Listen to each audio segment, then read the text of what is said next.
I still hear that radio hiss sometimes when a heater clicks on in a quiet room. It takes me right back to the top of Brindle Ridge, sitting in that old fire tower with my boots on a metal footrest and my dad's dented thermos beside me, waiting for a voice that should have been his.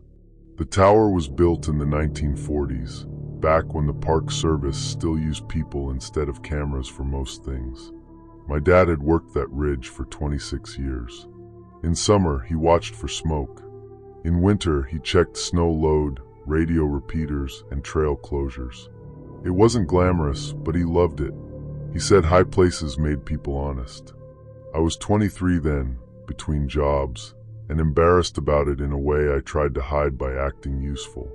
My dad needed someone to help run supplies and log weather readings for a week while another ranger was out with pneumonia, so I agreed. I told everyone I was just helping him out, but really I liked being needed. The first day was normal, cold, bright, and quiet enough that I could hear the tower cables creak when the wind moved. Dad drove the snowmobile down around 3 in the afternoon to bring fuel cans to a lower storage shed. It was supposed to take him 90 minutes. He told me to keep the radio on channel 4, write down the wind readings every hour, and not open the trapdoor unless I knew who was climbing up. That last part sounded dramatic, and I laughed. He didn't. He just tapped the old green radio with his glove and said, "Voices carry up here. Make them identify first." At 4:40 I called him. No answer. At 5:10 I called again. Nothing. I told myself the ridge blocked the signal. The weather had started to turn. Snow moved sideways past the glass windows, and the pine trees below faded into gray. I kept making excuses because the alternative felt too big to think about.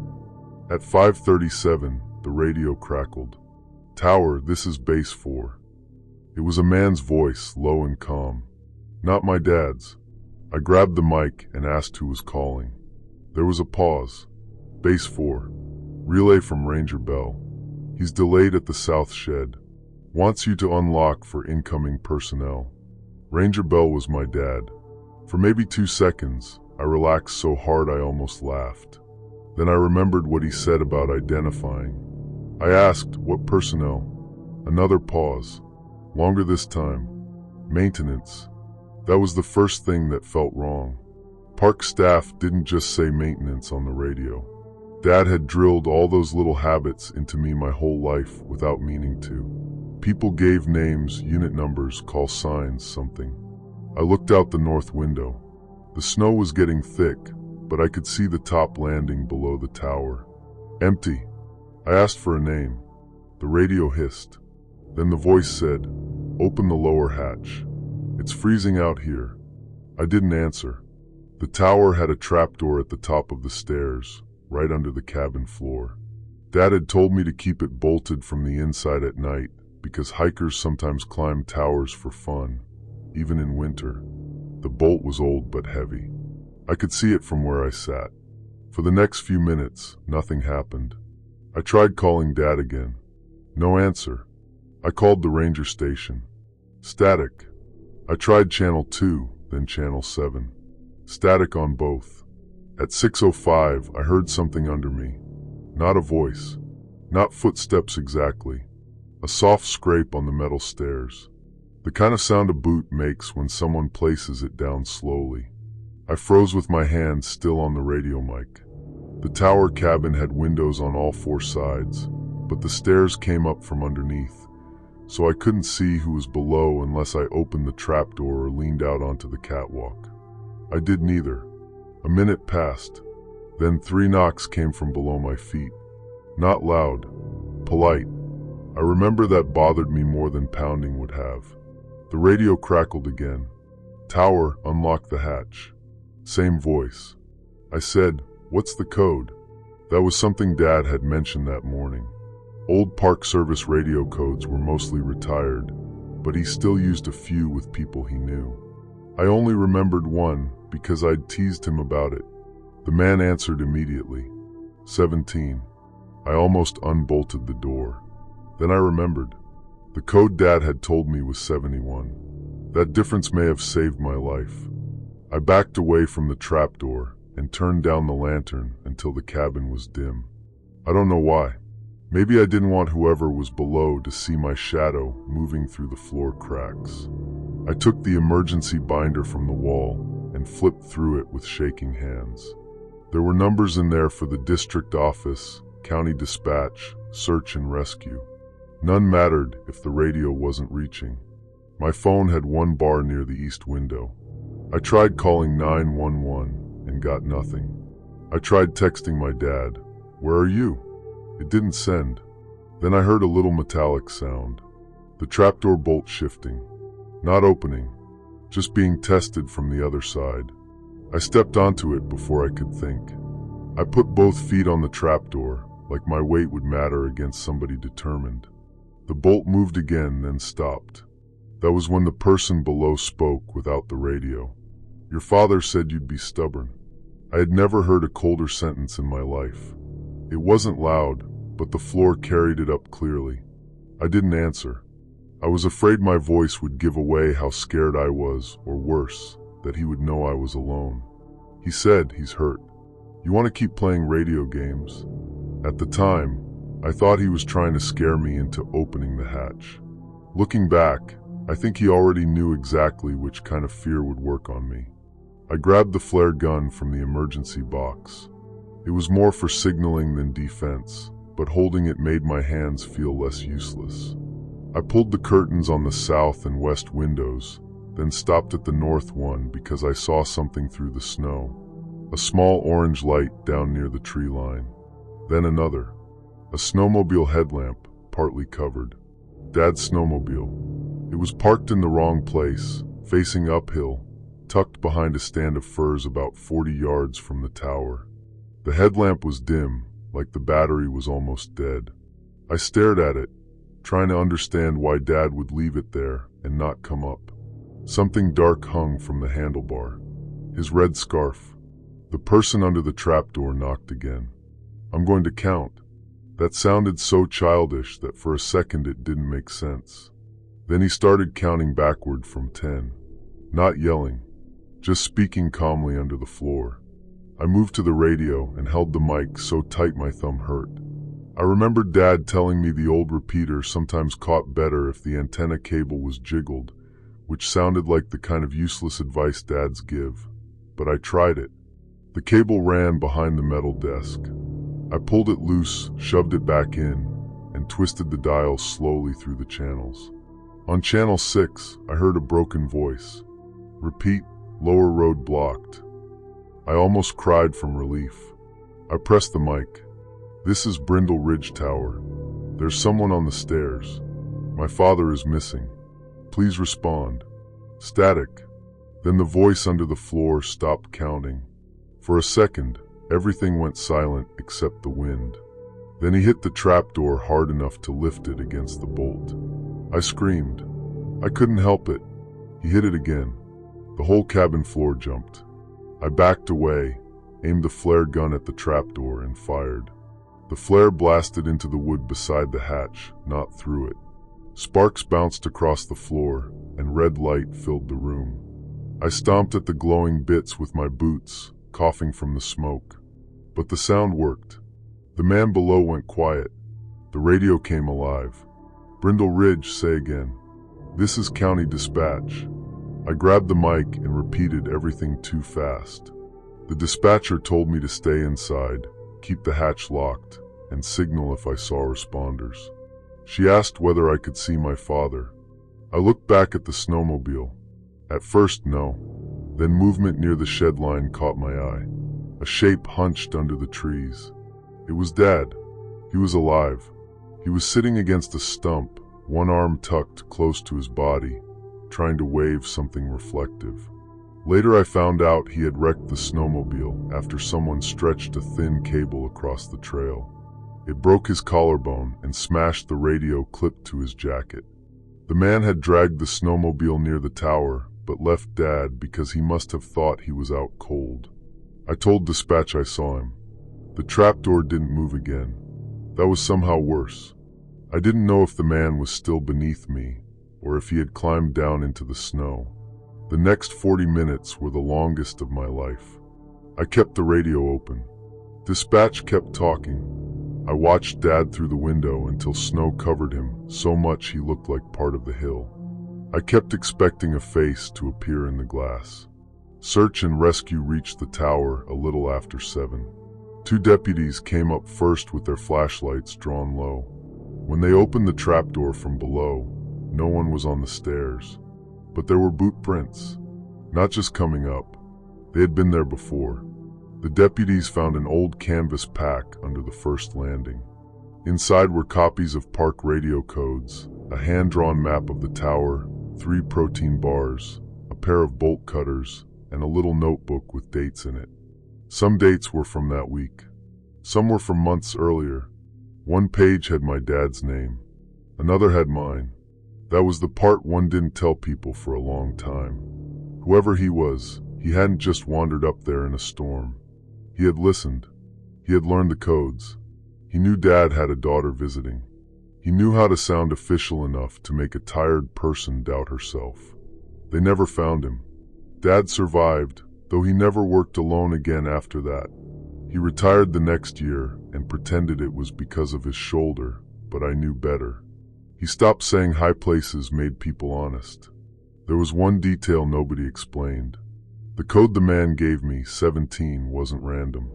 Years later, when Dad was cleaning out old files, he found a retired emergency list from before I was born. On it, 17 meant unlock for medical aid. Dad swore he had never taught anyone that, and I believe him. That means the man under the tower knew the old codes better than my father did. Story 2. The first camera trap showed nothing but snow, wind, and my own boot prints. The second one showed the same thing, except my boot prints were facing the wrong direction. That probably sounds like something you'd notice right away, but I didn't. I was tired, half frozen, and annoyed at myself because I had come all the way to northern Montana to photograph mountain lions in winter and had spent 3 days getting pictures of pine branches. I was renting a cabin outside a small town called Greer's Landing. It wasn't a real vacation place. It was one of those old hunting cabins with a wood stove, a sagging porch, and mouse traps under the sink. The owner told me the road was plowed once a week unless weather got bad, which should have been the first sign that I was being too optimistic. At that point in my life, I was trying very hard to prove I was fine alone. My sister, Claire, kept calling me. I kept letting it go to voicemail.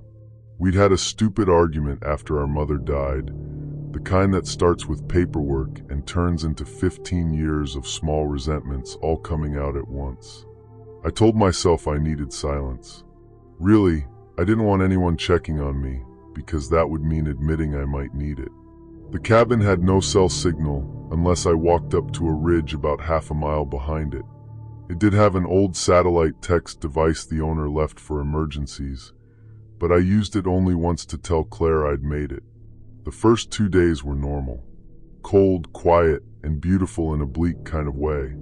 I set 6 cameras in a wide line around a game trail near the creek. I marked each spot with flagging tape and took GPS points. I've done wildlife photography for years, so I'm careful about that stuff. Animals don't care about your artistic vision. They care about scent, noise, and whether you put your camera in a dumb place. On the 3rd afternoon, snow started falling hard. By evening, the porch steps disappeared. At midnight, the wind got so bad the cabin made popping sounds like somebody tapping nails into the walls. I woke up every hour to feed the stove. Sometime around 3, I thought I heard a camera shutter click. Not from inside the cabin. Outside. That's impossible with those trail cameras, unless the motion sensor triggers. Still, it had that tiny plastic snap sound. I sat up in the dark and listened. The stove glowed red through the cracks. My breath looked white. Then I heard it again. Click. I got out of bed and looked through the front window. Nothing but snow blowing across the porch. I told myself a branch had fallen, or the cabin was settling, or I was making a normal noise fit the thing I was obsessed with. In the morning, Camera 3 was on the porch. Not near the porch. On it. It was sitting upright on the railing, lens facing the front door, with snow packed around the base like someone had placed it there before the storm got heavy. At first, I thought maybe I'd brought it back and forgotten.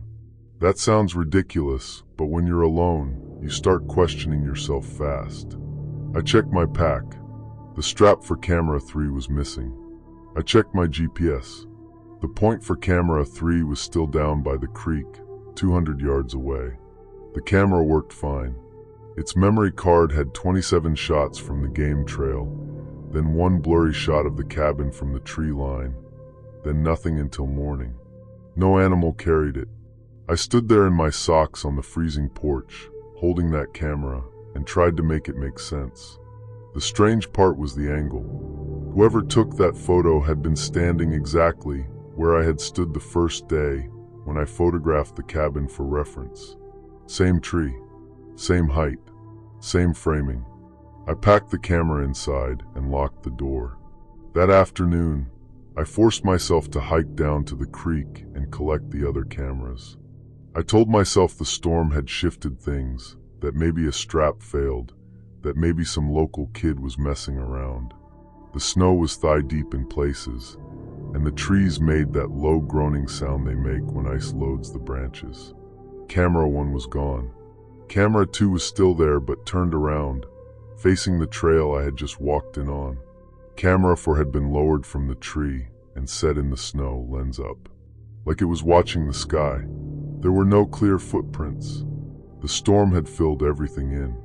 But around the tree where camera 1 should have been, there were little packed areas under the branches, the kind of sheltered spaces snow doesn't fully cover.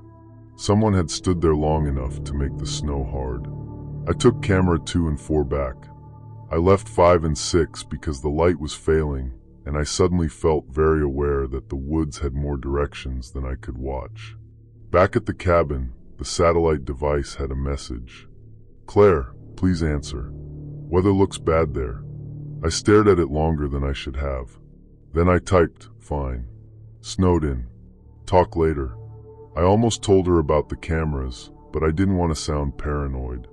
I didn't want my sister's voice in my head saying, "Why are you always doing this to yourself?" So I didn't send anything else. That night, I wedged a chair under the doorknob, even though the lock was solid. I put a cast iron pan beside the bed. Around 2 a.m., I woke to the sound of something scraping along the side of the cabin. Not an animal scratching. A long drag. Pause. Drag. I stayed in bed, holding the pan like an idiot, listening as the sound moved from the side wall to the back wall. Then it stopped right under the small bathroom window. The window was frosted over from inside, so I couldn't see out. I watched the pale square of it until my eyes watered. A camera flashed. Bright white light filled the bathroom for half a second. I didn't move. The flash came from outside, pointed in. My own camera. In the morning, I found camera 1 sitting in the snow behind the cabin, aimed at the bathroom window. Its screen was cracked. It had taken 46 photos overnight. Most showed fog glass. In one, the bathroom curtain had a narrow gap, and through that gap you could see part of me reflected in the mirror, standing in the doorway in thermal pants and a sweatshirt, holding the pan. That picture bothered me so badly I deleted it, which I regret now because it was proof. The last photo on the card was not of the cabin. It was of my truck. The hood was open. I ran outside with my boots unlaced. The truck sat under a thick layer of snow about 30 feet from the cabin. The hood was closed when I reached it, but when I pulled it open, several wires were cut cleanly near the battery. I had no way to leave. I went inside and finally messaged Claire. "Someone is here. Truck disabled. Send help." The device took 2 minutes to send. Those 2 minutes felt like standing on thin ice. Her reply came 15 minutes later. "Calling county. Stay inside. Do not go out." It should have been comforting, but something about seeing the words made it real in a way I hadn't allowed before. I wasn't having a weird trip. I wasn't tired. Someone was outside. Around noon, the remaining 2 cameras appeared. They were arranged in a semicircle in front of the cabin, stuck into the snow on broken branches, all facing the door. Each had a little strip of orange flagging tape tied around it. My tape. The thumbnail image on camera 6 showed me sleeping.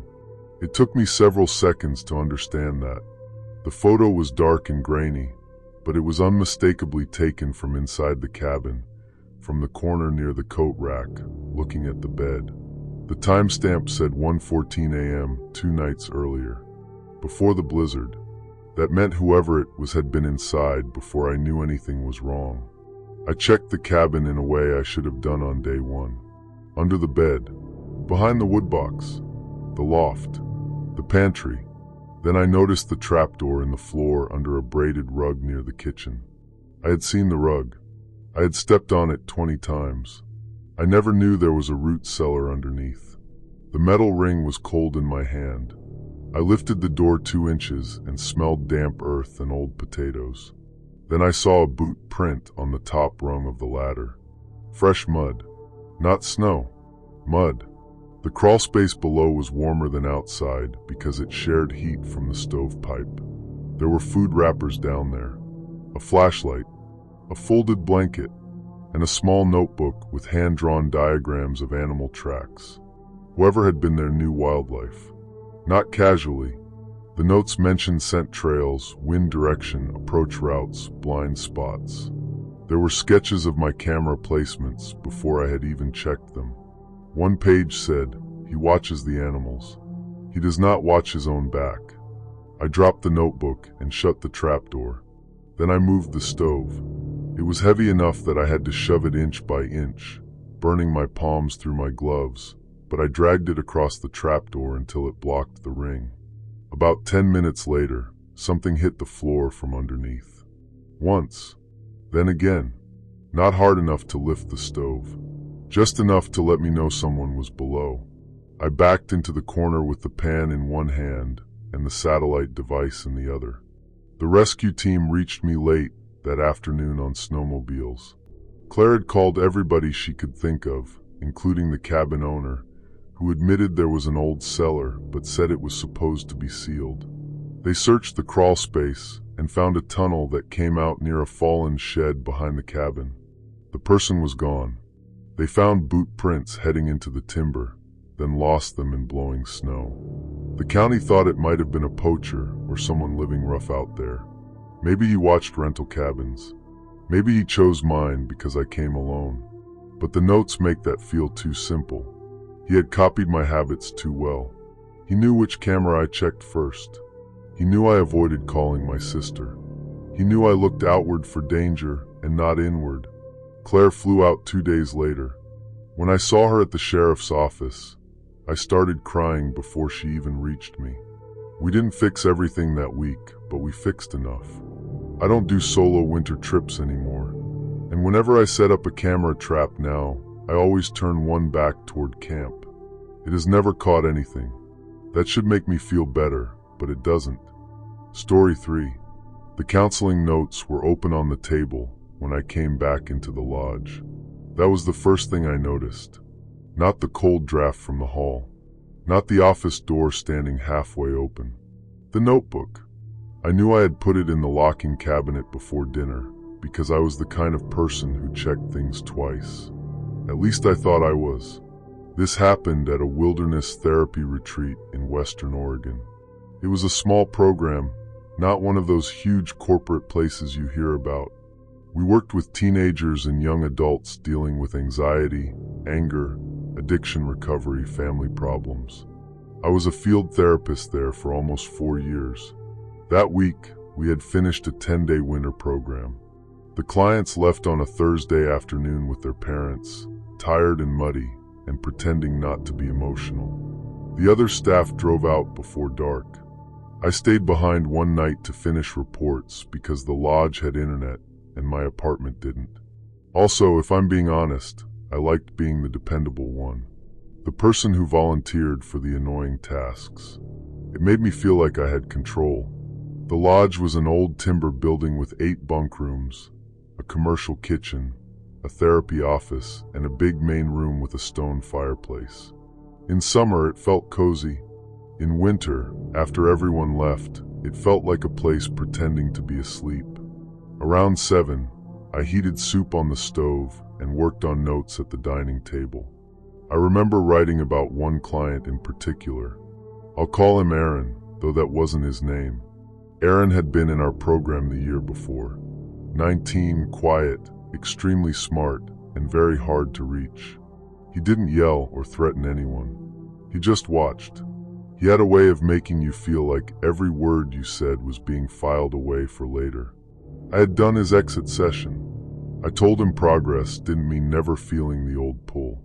It meant noticing the pattern before it took over. That sentence came back to me later in a way I still hate. Aaron had sent 2 emails to the program after leaving. Nothing overtly alarming. Long, intense messages about wanting to come back as a mentor, saying I was the only person who had been honest with him, asking if I remembered certain conversations. Admin told me not to respond directly. We sent a standard boundary email. Then nothing. So when I saw his file open on the table, I felt that low drop in my stomach before I had a reason. I stood there holding my bowl of soup and stared at the pages. The notes were mine. A line had been underlined in blue pen. Client struggles with perceived abandonment when relationships end without clear closure. I hadn't underlined it. At first, I thought one of the other staff had come back. Maybe Riley forgot something and was messing with me. I called her. No signal. The lodge Wi-Fi was working, but the landline had been unreliable all week. I sent her a message anyway. Did you come back and open files? While it spun unsent, I checked the cabinet. Locked. The key ring was still clipped to my belt. That was when I noticed the second set of keys. They were hanging on the pegboard beside the office door. Old brass copies we supposedly lost months earlier. I recognized the red plastic tag on them because I'd complained about it being missing. Somebody had returned them. I walked through the lodge calling out, "Hello," in the most professional voice I could manage, as if sounding calm would make the situation normal. No answer. The bunk rooms were empty. The mudroom was empty. The kitchen door was locked. The back porch had snow pressed against the steps without footprints, at least none I could see by flashlight. I went back inside and locked myself in the office. That's when the Wi-Fi message finally sent, and Riley replied almost immediately. "No. Leave now." 2 words. I looked at them for a long time. The problem was my car keys were in my coat, and my coat was hanging in the mudroom. I had left it there because I was staying inside. The mudroom was 20 steps down a dark hall. It sounds ridiculous now, but I hesitated because I didn't want to be dramatic. I didn't want to call 911 and say, "My notes were moved." I didn't want the sheriff asking why I stayed overnight alone with client files in a closed lodge. There was always this pressure in that job to seem steady. Then I heard a door click somewhere down the hall. Not slam. Click. Like a latch being carefully released. I turned off the office lamp. The lodge settled around me. The old walls popped in the cold. The refrigerator hummed. I could hear my own breathing.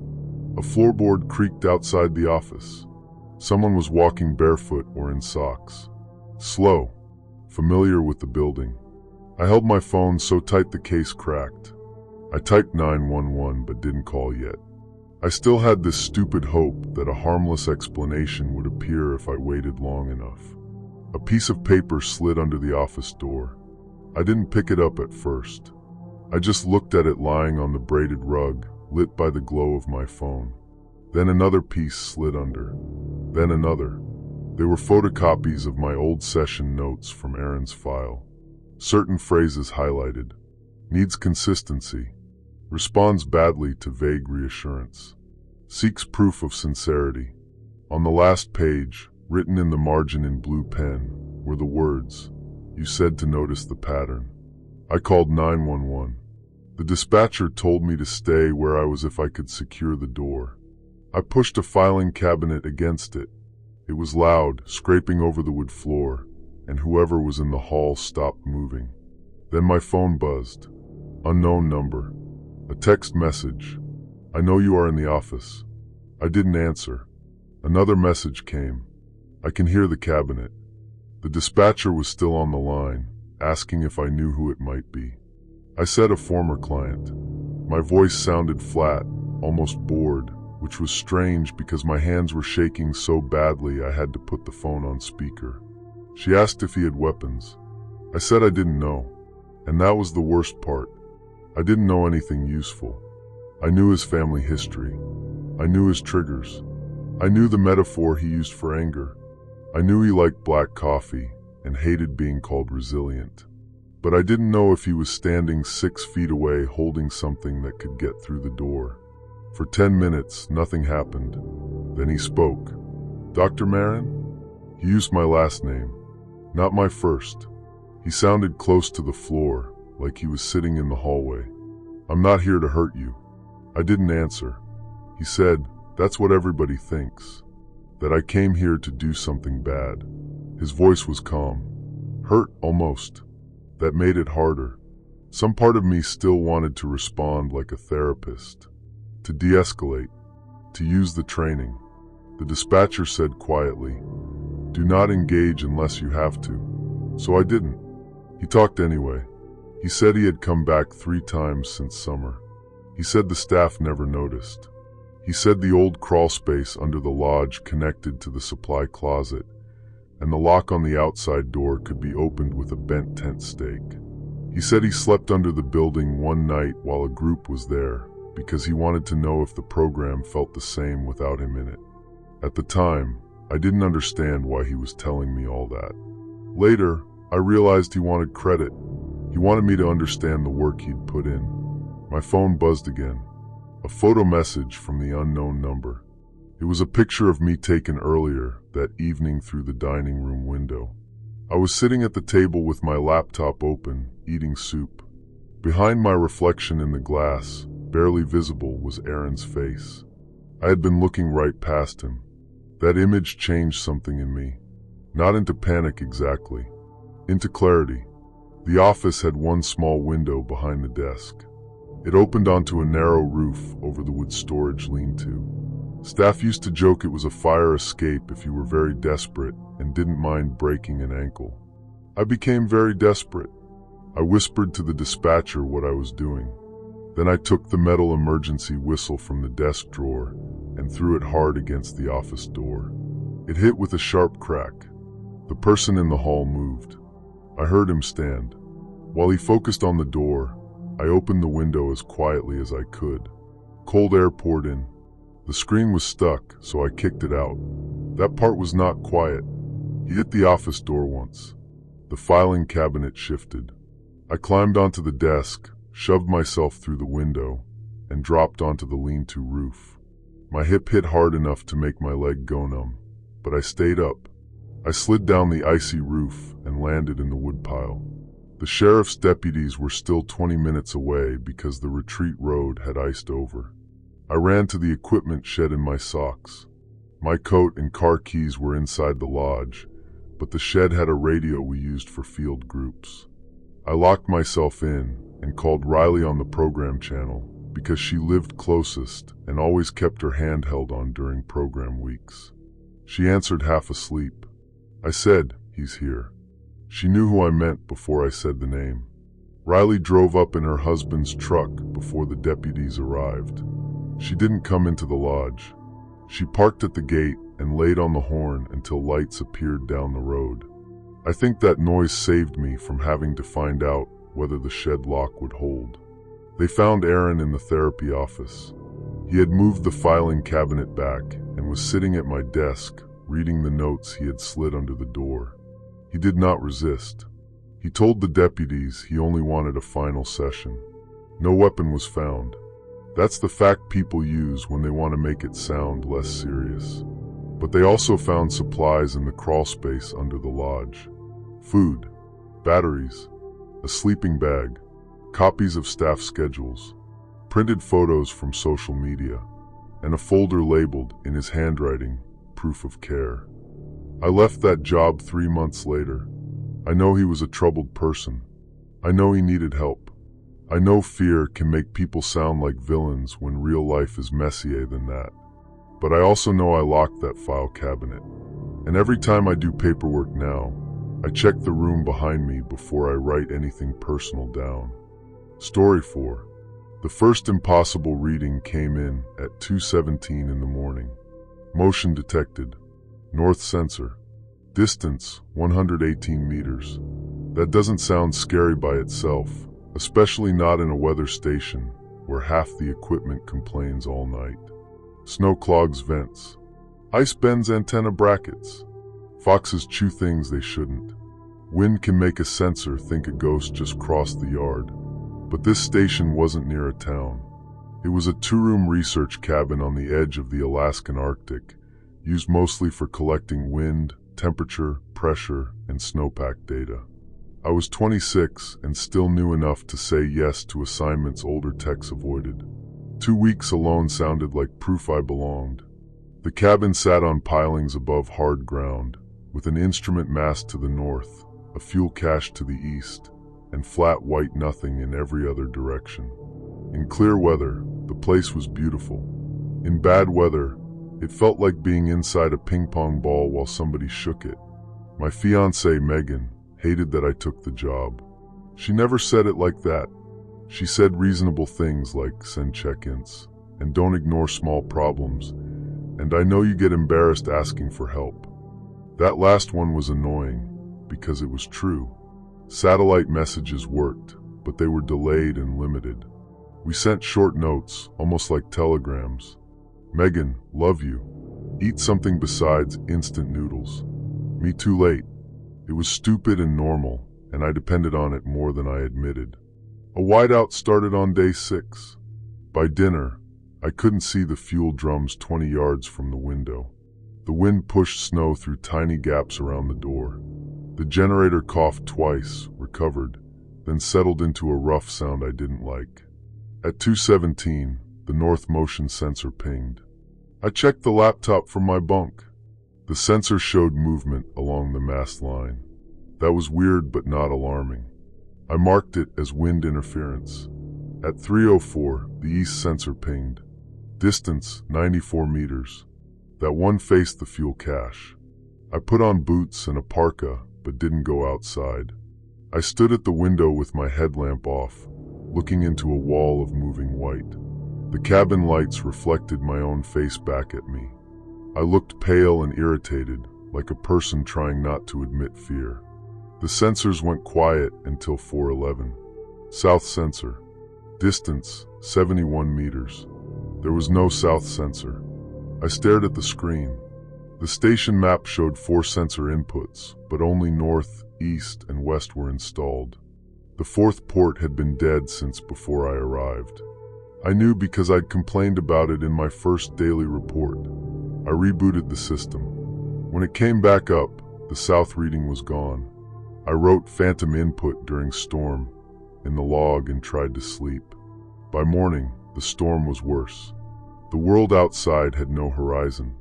The generator shed was still running, but the exhaust vent had built up ice. I had to clear it. That meant going out on a tether line. The line ran from the cabin door to the generator shed, then to the mast, with knots every 10 feet.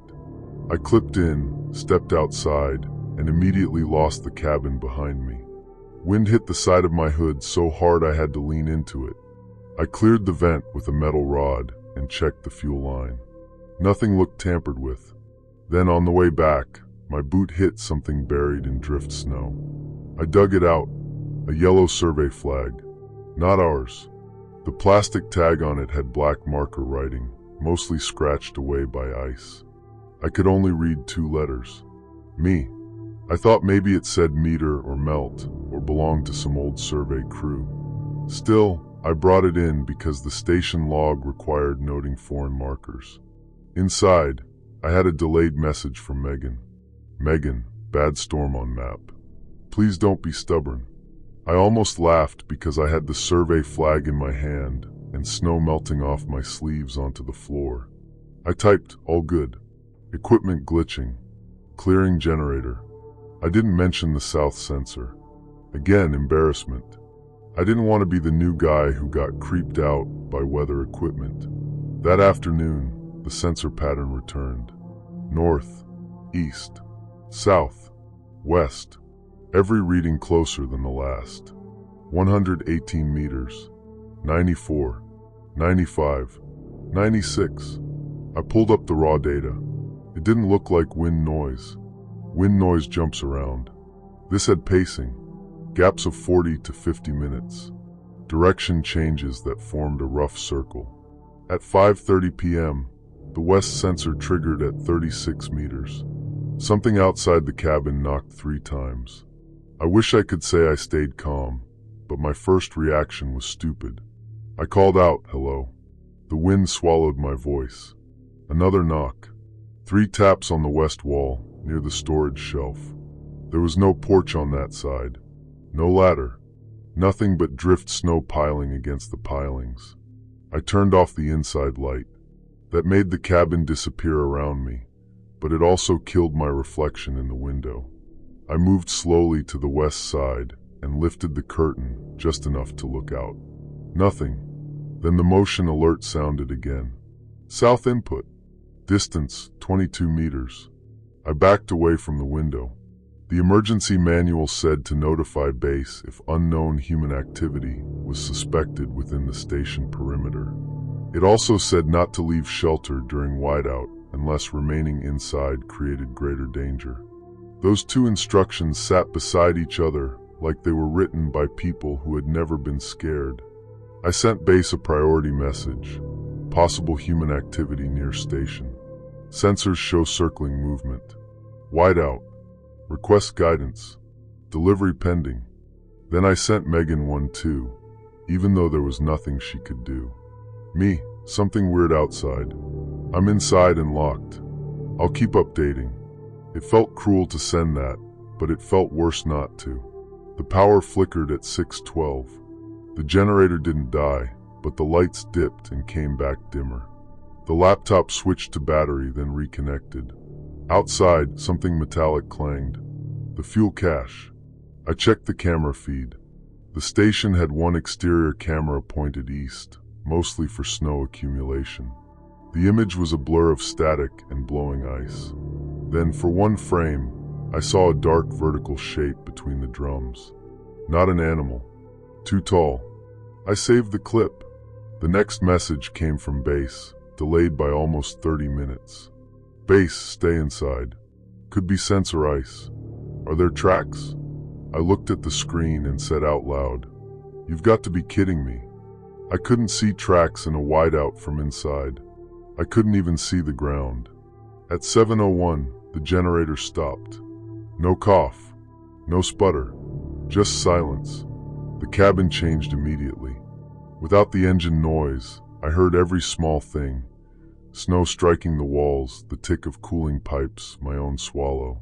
The backup batteries kicked in, but they wouldn't run heat for long. I had 2 choices.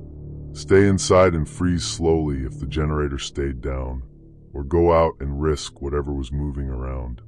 I waited 7 minutes. Then I put on every layer I had. Before stepping out, I did one smart thing. I took the handheld weather beacon, set it to manual strobe, and taped it inside the window facing outward. If I lost the tether, I might see the flashing through the storm. I also took the metal ice rod. The cold outside was immediate and mean. I clipped to the tether and moved hand over hand toward the generator shed. 10 feet. Not. 10 more. Not. Halfway there, the line pulled tight. Not from wind. From behind me. I froze. The tether line ran back to the cabin. Something was holding or snagging it between me and the door. I tugged once. It tugged back. That was the first moment I knew this was not equipment. I let go of the line. That went against every safety rule. But if I stayed attached, whoever had the line could control where I went. I dropped to my knees and crawled in the direction I thought the generator shed was. The storm erased up and down. Snow filled my goggles. My left glove came loose, and I shoved my bare fingers into my armpit for a second before forcing it back on. I hit the shed wall with my shoulder. The door was open. That was wrong. I had latched it that morning. Inside, the generator switch had been flipped off. Not broken. Off. I stared at it, breathing hard, while the wind poured through the door behind me. There was a footprint on the rubber mat beside the generator. A boot with a triangular tread pattern. Not mine. Not station issued. I flipped the generator back on. It sputtered, caught, and roared so loud it felt like rescue. I almost stayed there from relief. Then I saw the message scratched into the frost on the inside of the shed door. Megan? Just that name. My fiancé's name. I don't know how long I stood there. Long enough for the wind to numb my face. Long enough to understand that whoever was out there had either seen my messages or heard me say her name during a call. There had been no calls though, only text, so it had to be the laptop. The cabin. I ran. Not well, not heroically. I tripped twice and crawled the last few yards toward the beacon flashing in the window. When I reached the door, the tether line was wrapped around the outside handle in 3 neat loops. Someone had tried to keep it shut. I cut it with the emergency knife on my belt and fell inside. The laptop was open. I had left it closed. On the screen was the satellite message program. My chat with Megan was visible. Every short message, every check-in, every joke. A new outgoing message sat typed but unsent. Me, I'm going outside. If I don't answer, don't worry. I deleted it with one shaking finger. Then I shut down the system and used the backup radio, old analog, the one everyone mocked because it sounded terrible. I called blind on the emergency frequency for almost 20 minutes before a cargo plane passing somewhere south relayed my signal. A rescue crew couldn't reach me until morning. Nothing came into the cabin that night. Whoever was outside tried the handle once at 3:30. I had tied it shut with cable and blocked it with the tool chest. I sat on the floor facing the door with the ice rod across my knees until the sky changed from black to dirty gray. Searchers found tracks around the station after the storm dropped. One set, triangular tread, circling the cabin and equipment. They also found an old snow machine track about a mile away, half buried. No machine, no person. The strangest part was the south sensor. When they inspected the equipment, they found a portable motion unit wired into the dead port under the cabin. Someone had installed it there before the storm, aimed toward the south wall, and labeled it with a strip of tape. In black marker, it said, "For when he looks." Base thought maybe it was a former contractor or someone using the station as shelter without permission. They never gave me a real answer. Megan and I got married the next year. At our reception, people joked that after Alaska, nothing could scare us. I smiled because that's what you do. But sometimes when a message takes too long to send, I still feel that room around me. A warm cabin, a dead generator, and someone outside learning the names of the people I loved. Story 5. The wolves stopped howling on a Tuesday, and that bothered me more than if they had been right outside the cabin. I know that sounds backward. Most people think of wolf howls as a bad sound, especially if they are alone in the mountains. But when you are studying them, the howls are information. They tell you where the pack is, how far they have moved, whether the pups are calling, whether a rival animal has crossed a boundary. Silence means something changed. I was working on a winter behavior study in western Montana, staying in a solar-powered field cabin about 9 miles from the nearest maintained road. It had one room, a sleeping loft, a tiny propane stove, a desk, battery banks, and a radio antenna tied to the ridge above it. The agency called it Cabin 12, but my mentor, Ed, always called it the Matchbox because the whole thing could not have been bigger than a one-car garage.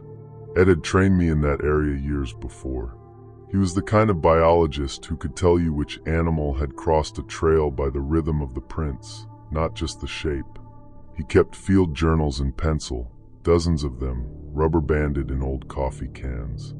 When he retired, he left most of them at the cabin because, in his words, "The place remembers better than I do."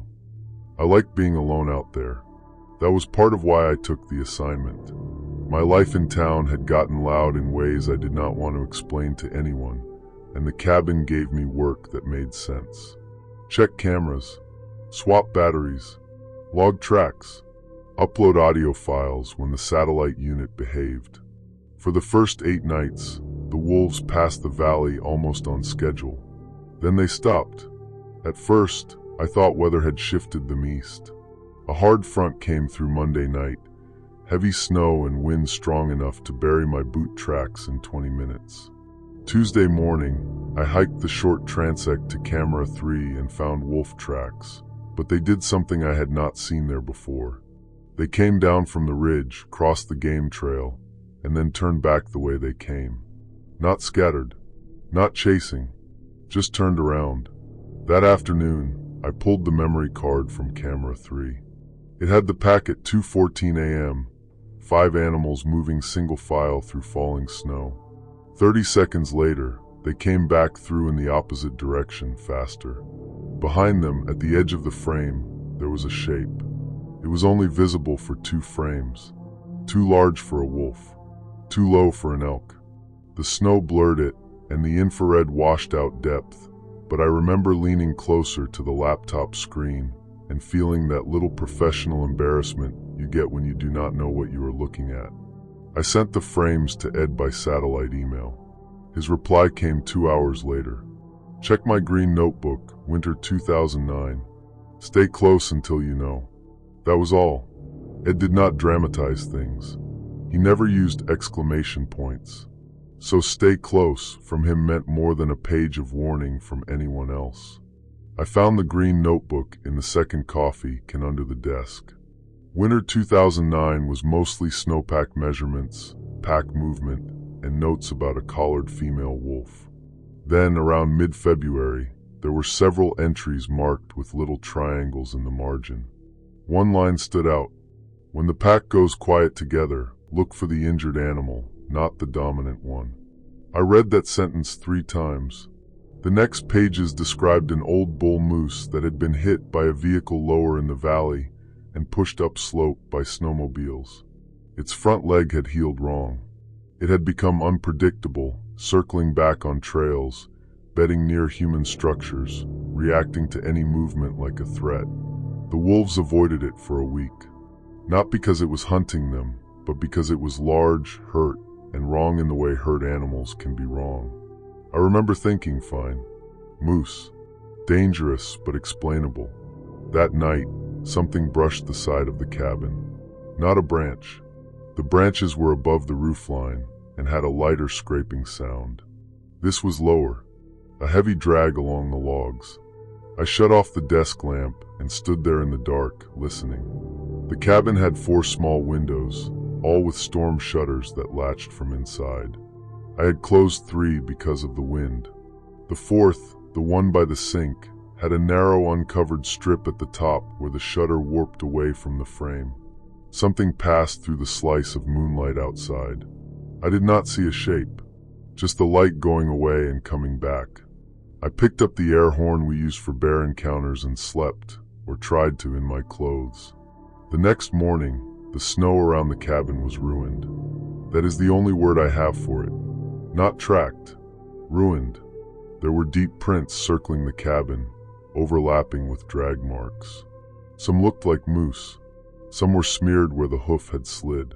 One side dragged heavier than the other. Near the woodpile, the snow was churned down to dirt. The animal had stood there facing the door. For a long time. I took photos with a scale ruler because training is training, even when your hands are shaking. I found hair on a nail head beside the door frame. Long, coarse, dark brown hair. I bagged it. Then I noticed the antenna cable. It ran from the roof down the back wall and up into the trees. Something had hooked it and pulled. The cable was not broken, but the mount was bent. My radio still worked, barely. The signal had static and clipped words. Satellite text was slower than usual, but usable. I messaged Ed again. Likely injured moose. Circling cabin. Damaged antenna. Advice? His answer came back late. Do not walk out in deep snow if it is holding near structure. Make noise before exit. Watch for circling. They come back quiet. That line stayed in my head. They come back quiet. By then the storm had boxed me in. The road crew would not plow the service track for at least 2 days. I had food, heat, and batteries. The smart choice was to stay inside. The problem was the solar panels. By Thursday afternoon, the battery bank dropped below 40%. Snow had covered the panels on the south rack. If I did not clear them, I would lose the laptop, the satellite unit, maybe the radio booster. I watched the tree line for an hour. Nothing moved except powder shaking loose from branches. I put on my boots, carried the air horn in one hand and a shovel in the other, and stepped outside. The cold hit like water. Every sound was too clear. The squeak of snow under my boots, the rattle of my breath inside my hood, the little tap of the shovel handle against my leg. I cleared one panel, then another. When I reached the third, I heard a branch break behind the cabin. I did exactly what Ed had taught me. I did not run. I moved sideways toward the door while turning my head enough to see. At first, I saw steam, then antlers. The moose came out from behind the trees with its head low. It was a bull, but thin in a way that made its shoulders look too sharp. One front leg moved stiffly, dragging slightly, and there was a strip of old orange survey tape tangled around one antler. That detail made it look almost marked, like something from somebody's camp had followed it into the woods. It did not charge immediately. That was worse. It watched me, and I remember thinking, this animal is deciding. I lifted the air horn and blasted it. The sound ripped across the valley. The moose flinched, stepped back once, then came forward. I got inside with maybe 6 seconds to spare. I slammed the door and dropped the crossbar into place. The first hit shook dust from the rafters. It was not like in movies where the door splinters open right away. It was just mass, a huge body slamming wood. Again. The propane kettle fell off the stove. The radio handset bounced on its cord. I climbed to the loft because it felt better to be off the ground, which made no actual sense. For almost an hour, it stayed around the cabin. It hit the door twice more. It scraped the walls. It hooked something metal outside and twisted until it snapped. I later realized it was the empty propane rack. Then, just before dark, I heard wolves. A single howl, far up the ridge. The moose froze. I could hear it stop moving. That is how close it was. Then more howls answered, not near, not approaching, but enough to remind everything in the valley that the pack was still there. The moose moved away from the door. I did not sleep that night. I sat on the loft floor with my boots on, reading Ed's 2009 notes by headlamp like they were scripture. In the margin beside one entry he had written, "Human structures become obstacles, then threats." That was exactly what the cabin had become. Not shelter to the moose, not food, an obstacle it could not understand and could not stop testing. The rescue crew came Friday afternoon on snow machines after Ed called in a welfare check. I did not ask him to. He just knew. The crew found the moose bedded less than 200 yards from the cabin, partly hidden in a stand of young pines. It stood when they approached, stumbled, and moved off. Wildlife officers later tracked it and confirmed it had an old leg injury and a newer wound from what looked like fencing wire. They made the decision they had to make. I was not there for that part. People expect me to say nature was cruel. I do not think that is right. Nature was nature. The moose was hurt. The wolves understood the danger before I did. Ed understood it from an old pencil note. I understood it only when the cabin door bent inward, and I realized my education did not make the walls any thicker. A month later, Ed mailed me a photocopy from another one of his journals. No note, just a single underlined sentence. Explanation is not protection. I taped it above my desk. I still work with predators. I still believe in the science. But when the woods go quiet all at once, I do not find it peaceful anymore. I listen for what the animals already know. Story 6. The first thing I noticed was that the blood on his jacket had dried in straight lines. That probably sounds like a strange detail to remember first, but when you work emergency medicine long enough, you start noticing the things that do not match. Blood does not usually dry in neat little trails unless the person has been standing still for a long time, or unless it got there some other way. I was stationed at a backcountry emergency hut in northern Idaho for a 6-week seasonal contract. It was not a hospital, not even close. It was basically a reinforced cabin with a radio tower, 2 exam cots, oxygen, trauma supplies, a small pharmacy lockbox, and enough canned food to get snowed in without panicking. Hikers and hunters knew about it. Fire crews knew about it. The Forest Service used it as a midpoint for evacuations. Most of my job was treating sprains, dehydration, altitude headaches, cuts, and people who underestimated how cold it could get after dark. That night had been quiet in the way only remote places can be quiet. I remember sitting at the desk with instant coffee, listening to the wind push fir branches against the metal roof. The generator had already kicked over once, then settled down. The wall clock said 11:43.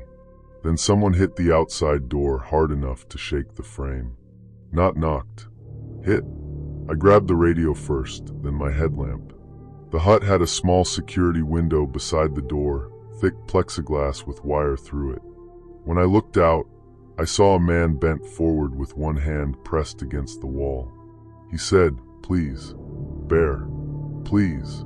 I unlocked the first latch, but kept the chain on.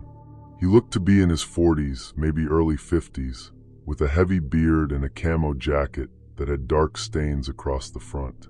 His face was pale and wet from the rain.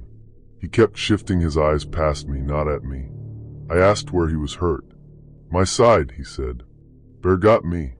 I told him to step back so I could open the door. He did, but not much. When I let him in, the cold came with him. Pine, rain, sweat, and something metallic. He stumbled inside and sat on the exam cot before I told him to. That bothered me a little. People who are badly injured usually need direction. People pretending to be badly injured often do what they think injured people do. Still, I had a duty.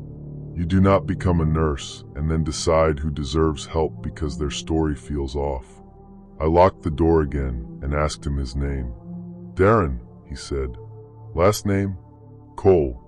I asked him where the attack happened. He said, "Near the creek."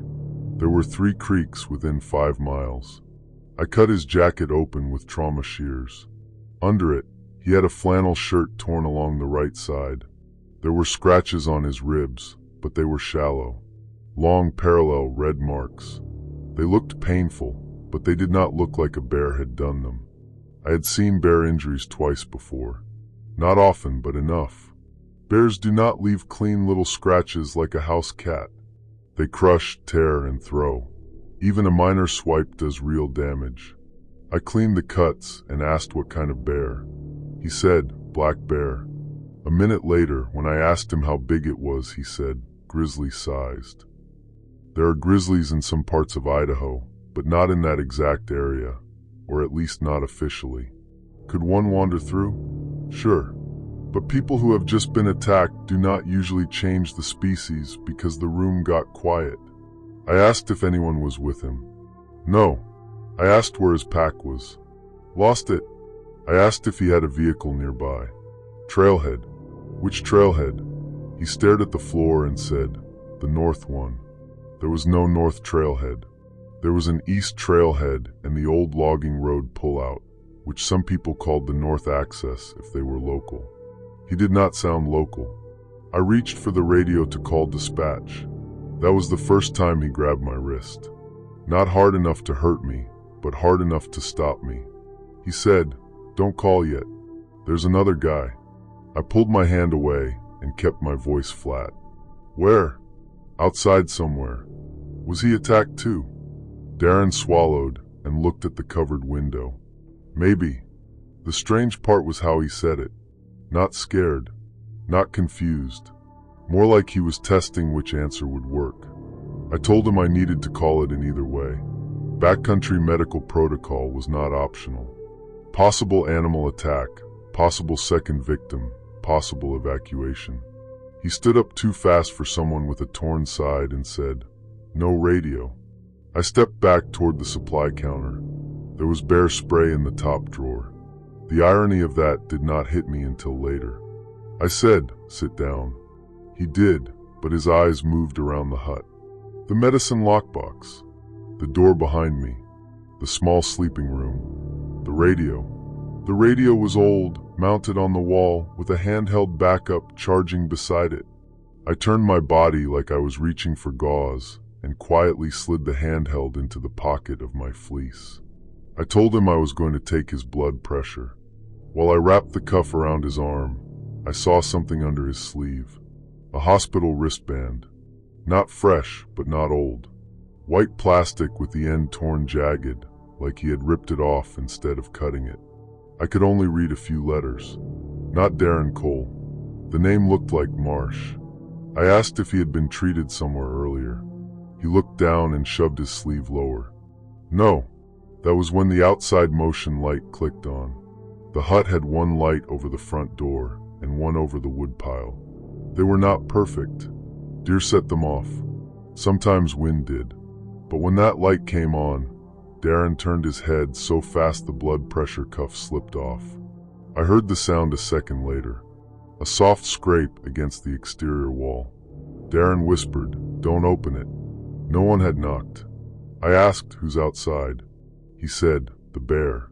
I remember looking at the door.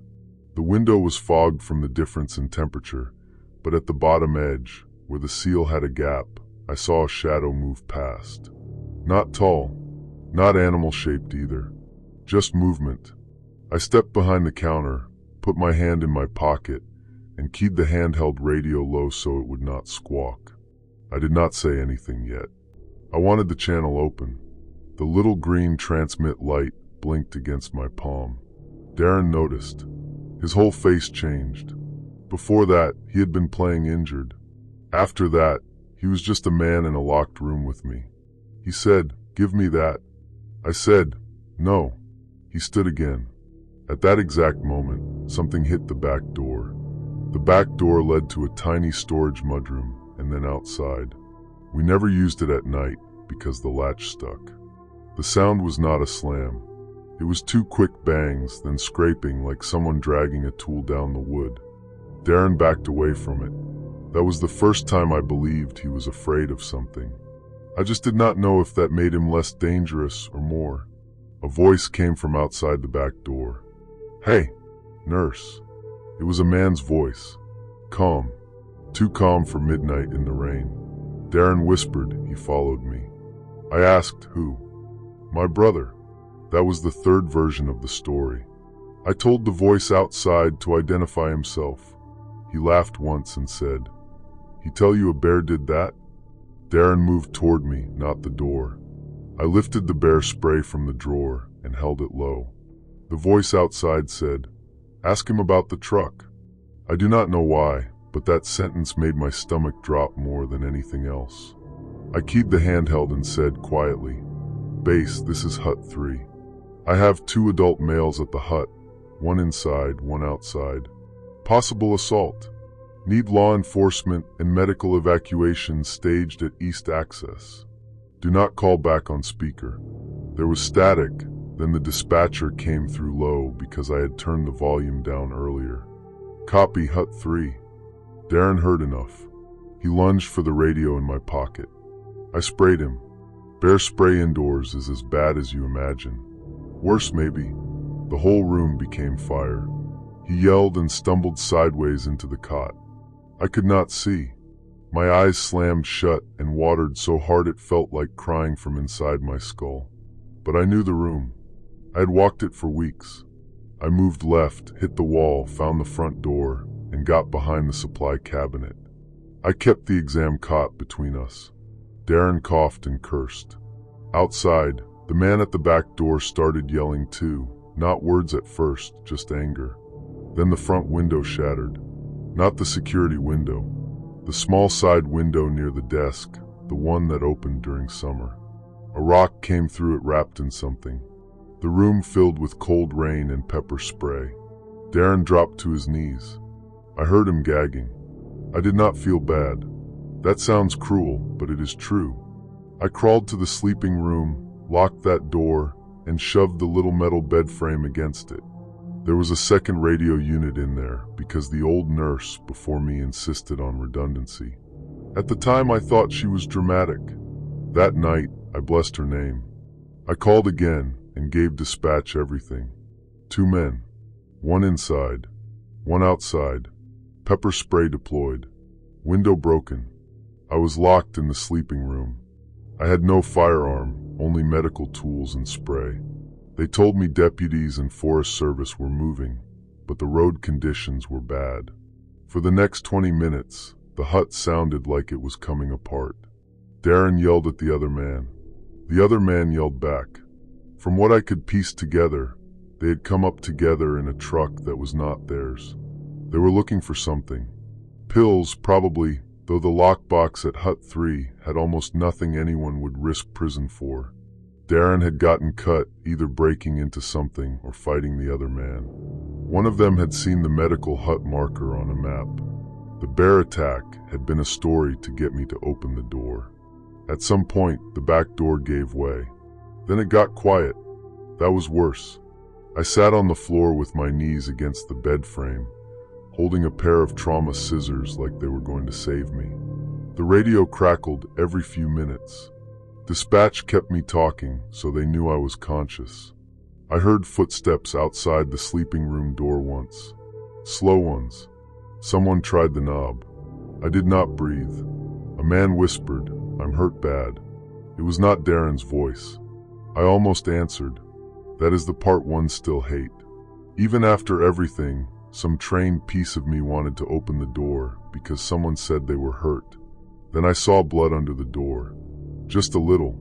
A thin line on the floorboards. It did not spread like someone was standing there bleeding. It appeared all at once, like someone had poured it from a container. I stayed quiet. The deputies reached the hut around 1:12 in the morning. They came in loud, with flashlights and rifles, and my name being called.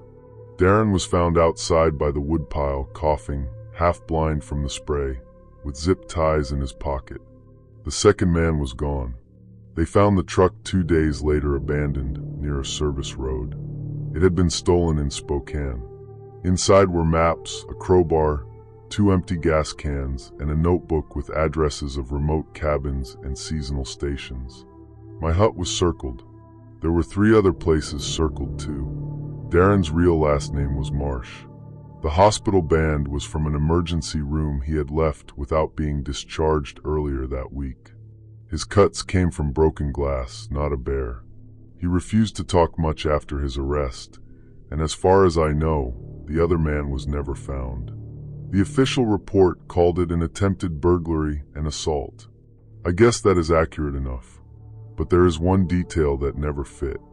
When I cleaned out the hut before leaving the contract, I found a strip of torn paper wedged behind a radio desk. It was from that notebook, the same kind of cheap lined paper deputies had shown me.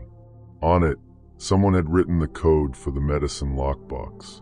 Not guessed, written correctly. I never told anyone the code. The agency said it must have been left by a previous employee, or copied from some paperwork, or maybe seen through the window somehow. Maybe.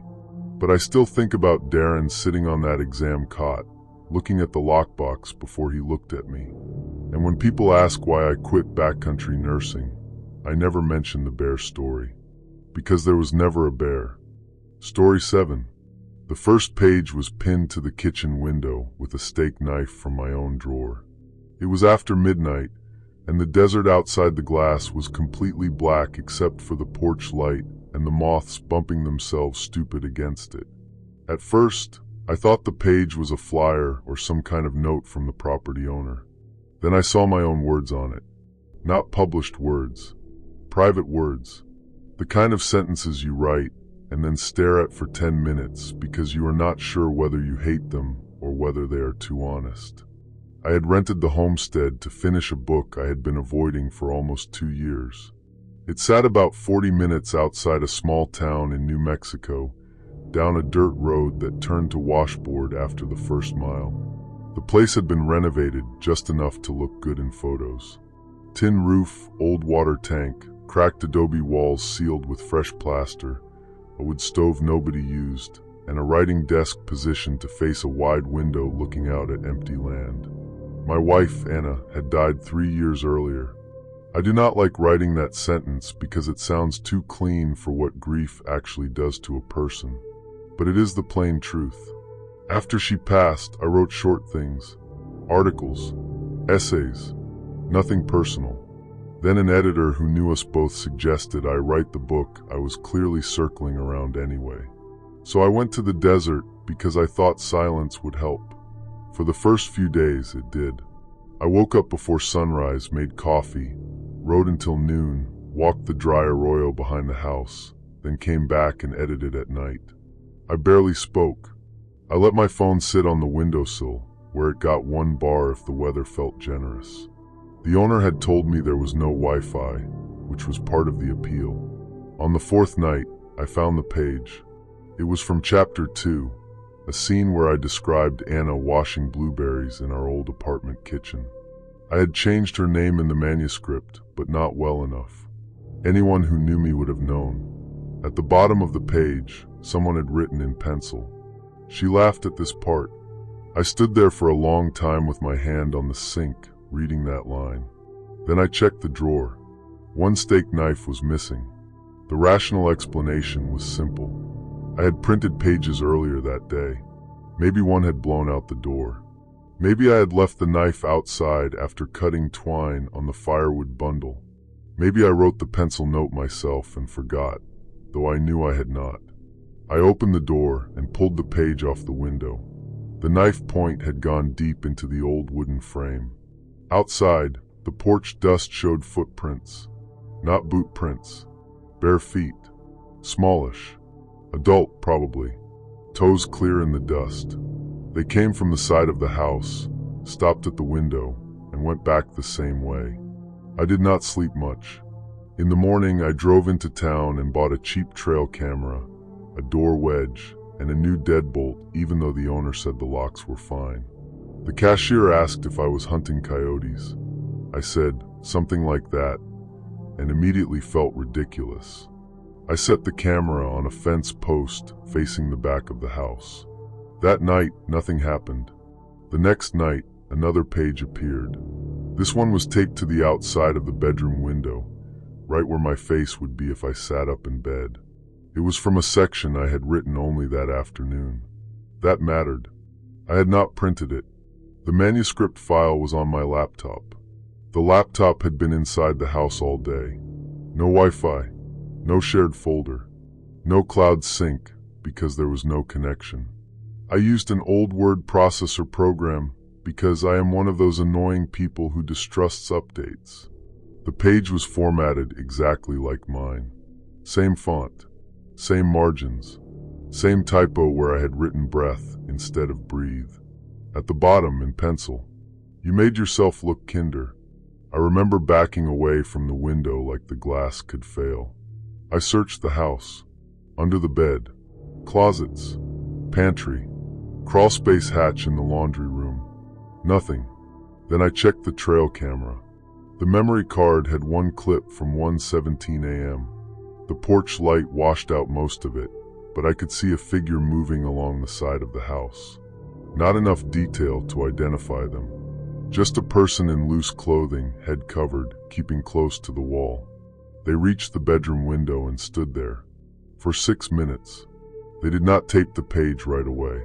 They stood there first, facing in, watching me sleep. I drove to town the next morning and showed the clip to the sheriff's deputy at the small station. He was polite in a tired way. He asked if I had an ex, a fan, a family member angry about the book, anyone who knew I was there. I said no, then corrected myself. The rental owner knew. My editor knew. A neighbor named Carl had stopped by on my first day to tell me where the trash barrels were. The cashier knew I was alone. Anyone could have followed me from town. The deputy asked if anything had been stolen. I said, pages. He did not laugh, but he did write it slowly. He promised to drive by when he could.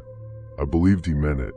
I also understood that, when he could, in that county might mean once every 12 hours. I considered leaving. I should have left, but grief makes you stubborn in strange ways. I had already spent years avoiding that book, and part of me felt like leaving meant whoever was doing this had gotten inside the last private room I had left. So I stayed. I stopped writing on the laptop and switched to a yellow legal pad during the day. At night I locked the laptop in my suitcase. I covered the windows with towels. I moved the writing desk against the wall. The pages kept coming. One was stuck under the front door with a cactus spine through it. One was laid on the hood of my car under a flat stone. One was found in the oven, which meant the person had been inside. That page was the worst. It was a paragraph about Anna's last week in the hospital. I had written it once, deleted it, and never printed it. Yet there it was, with the final line circled. Under it, the pencil note said, "Not how she told it." I sat on the kitchen floor after finding that one. I do not know how long. The desert light moved across the cabinets and disappeared. I remember the refrigerator humming and the smell of dust heating in the windows. Then I did something that probably saved me. I stopped thinking like a grieving husband and started thinking like a man with a problem in front of him. The person had access to deleted drafts. That meant they were not copying printed pages. They were seeing the laptop somehow. There was no internet, but there was physical access. I turned the laptop over. One of the tiny screws on the bottom panel was scratched. I opened it with a glasses repair kit from my toiletry bag. Inside, taped beside the battery, was a small black device about the size of a stick of gum. I did not know what it was then. Later, the deputy told me it was a hardware keylogger with storage. It recorded keystrokes. Someone had installed it before I ever arrived, or during one of the times I left the house unlocked during those first easy days. That was when the rental owner stopped feeling like a stranger in the background and became part of the room. Her name was Marla. She lived 2 counties over, or said she did. I had only spoken to her by phone. She knew I was a writer. She knew about Anna because the listing application asked why I was coming, and I had been too honest in the little message box. I called the deputy again. He told me to leave the device in place, lock the doors, and come to town if I felt unsafe. I said, "I felt unsafe yesterday." He said he would head my way. Before he got there, I heard tapping on the east window. 3 soft taps, then 3 more. The towels were over the glass, so I could not see out. That made it worse. The sound moved from one window to the next, slow, patient, like someone checking where I would react. I had my car keys in my hand. The car was parked maybe 30 feet from the door. 30 feet sounds like nothing until you imagine crossing it in the dark with someone somewhere nearby who has been reading your thoughts for days. My phone had 1 bar. I called 911 and left the line open. The dispatcher told me to stay inside. Then the laptop screen lit up. I had left it open on the desk. Letters appeared in the blank document, one at a time. "You finally looked. I thought I was going to be sick." I had not connected the laptop to anything, but the keylogger was not just storage. It had short-range wireless. Whoever was outside was close enough to talk to it. More words appeared. "She said you would make it about you." That was the sentence that broke whatever spell grief had put over me, because Anna would not have said that to this person. Anna was private. Anna barely told grocery clerks which apples she liked. The cruelty of it suddenly felt clumsy. This was not her ghost, not her message, not some secret friend carrying truth. This was a person using a dead woman as a tool.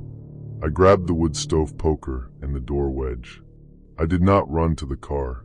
I went to the breaker panel in the laundry room and killed every light in the house. The laptop glow vanished. Outside, someone moved fast across the gravel. I went out the back door instead of the front. The arroyo behind the house was dry but deep enough to crouch in. I had walked it every day. I knew there was a cattle gate about 100 yards down that led toward Carl's property. I moved low, one hand on the bank, trying not to breathe loud. Behind me, the front door opened. I had locked it. I know I had. A flashlight beam swept through the house. I kept moving. Carl was not my friend. He was a 70-year-old man I had spoken to for maybe 4 minutes. But he answered his door with a shotgun in one hand and a phone in the other because his dogs had been barking for 10 minutes. The deputy arrived soon after. They found a woman hiding in the homestead's utility shed. It was not Marla, the rental owner. It was her sister. Her name was Beth. She handled cleaning and guest prep for the property. She had found out who I was from my application, searched my name, and recognized Anna from an old local news article about a hospital fundraiser. It turned out Beth had worked at that hospital, not as Anna's nurse or doctor, in billing.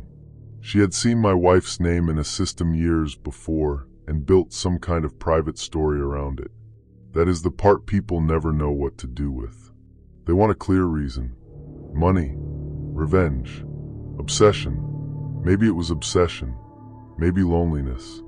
Maybe she had done things like that before, and I was just the first person who noticed. The deputy said she had copies of my pages in a folder, along with printed articles about Anna, rental applications, and photos taken through windows of other guests. I never finished the book at that homestead. I did finish it later, in my apartment, with the blinds closed for months. The last page Beth left was still in an evidence bag when I saw it again. It was the hospital paragraph, the one she had circled. On the back, she had written 4 words I had missed the first time. Ask what she knew. I have asked everyone I can. No one knows what that means.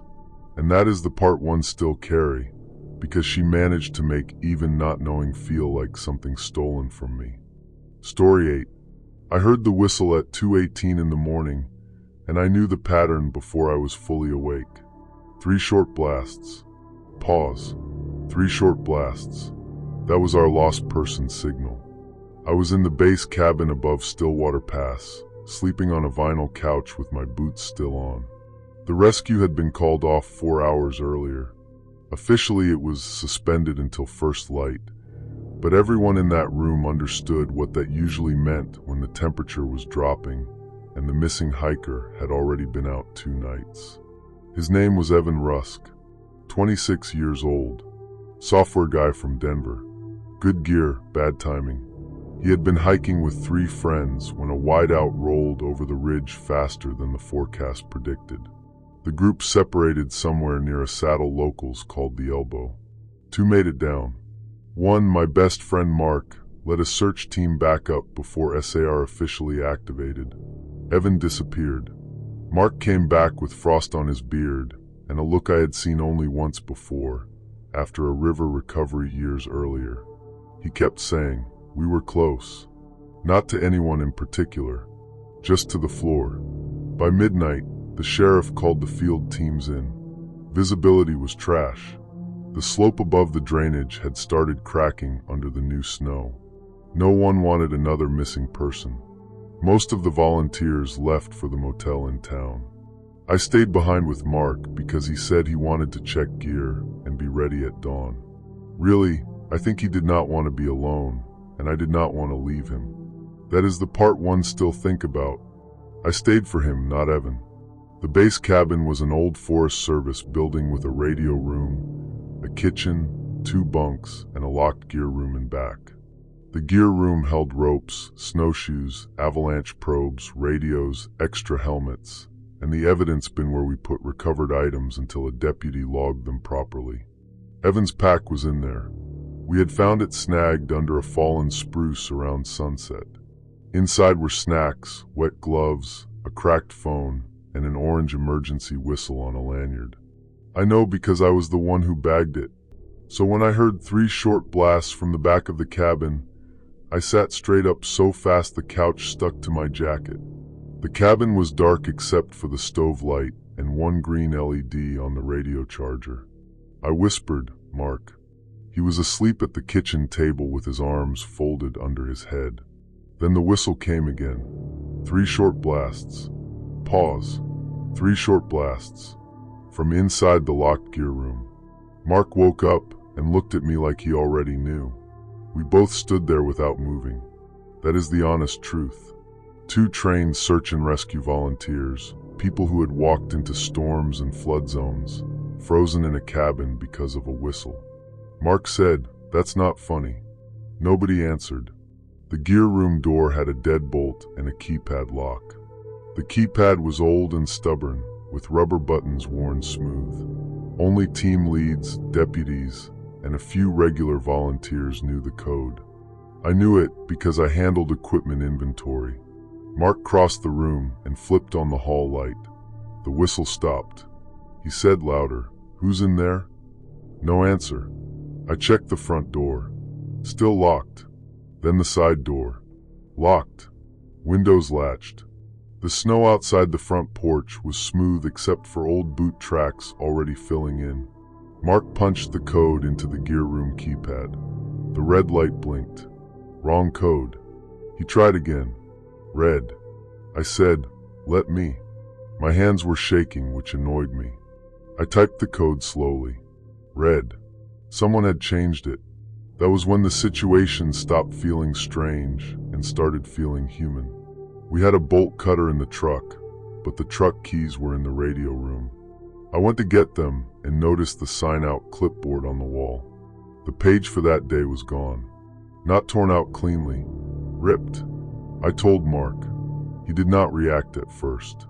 He just stared at the gear room door. Then he said, "Evan had that whistle." "I know. We found that whistle." "I know."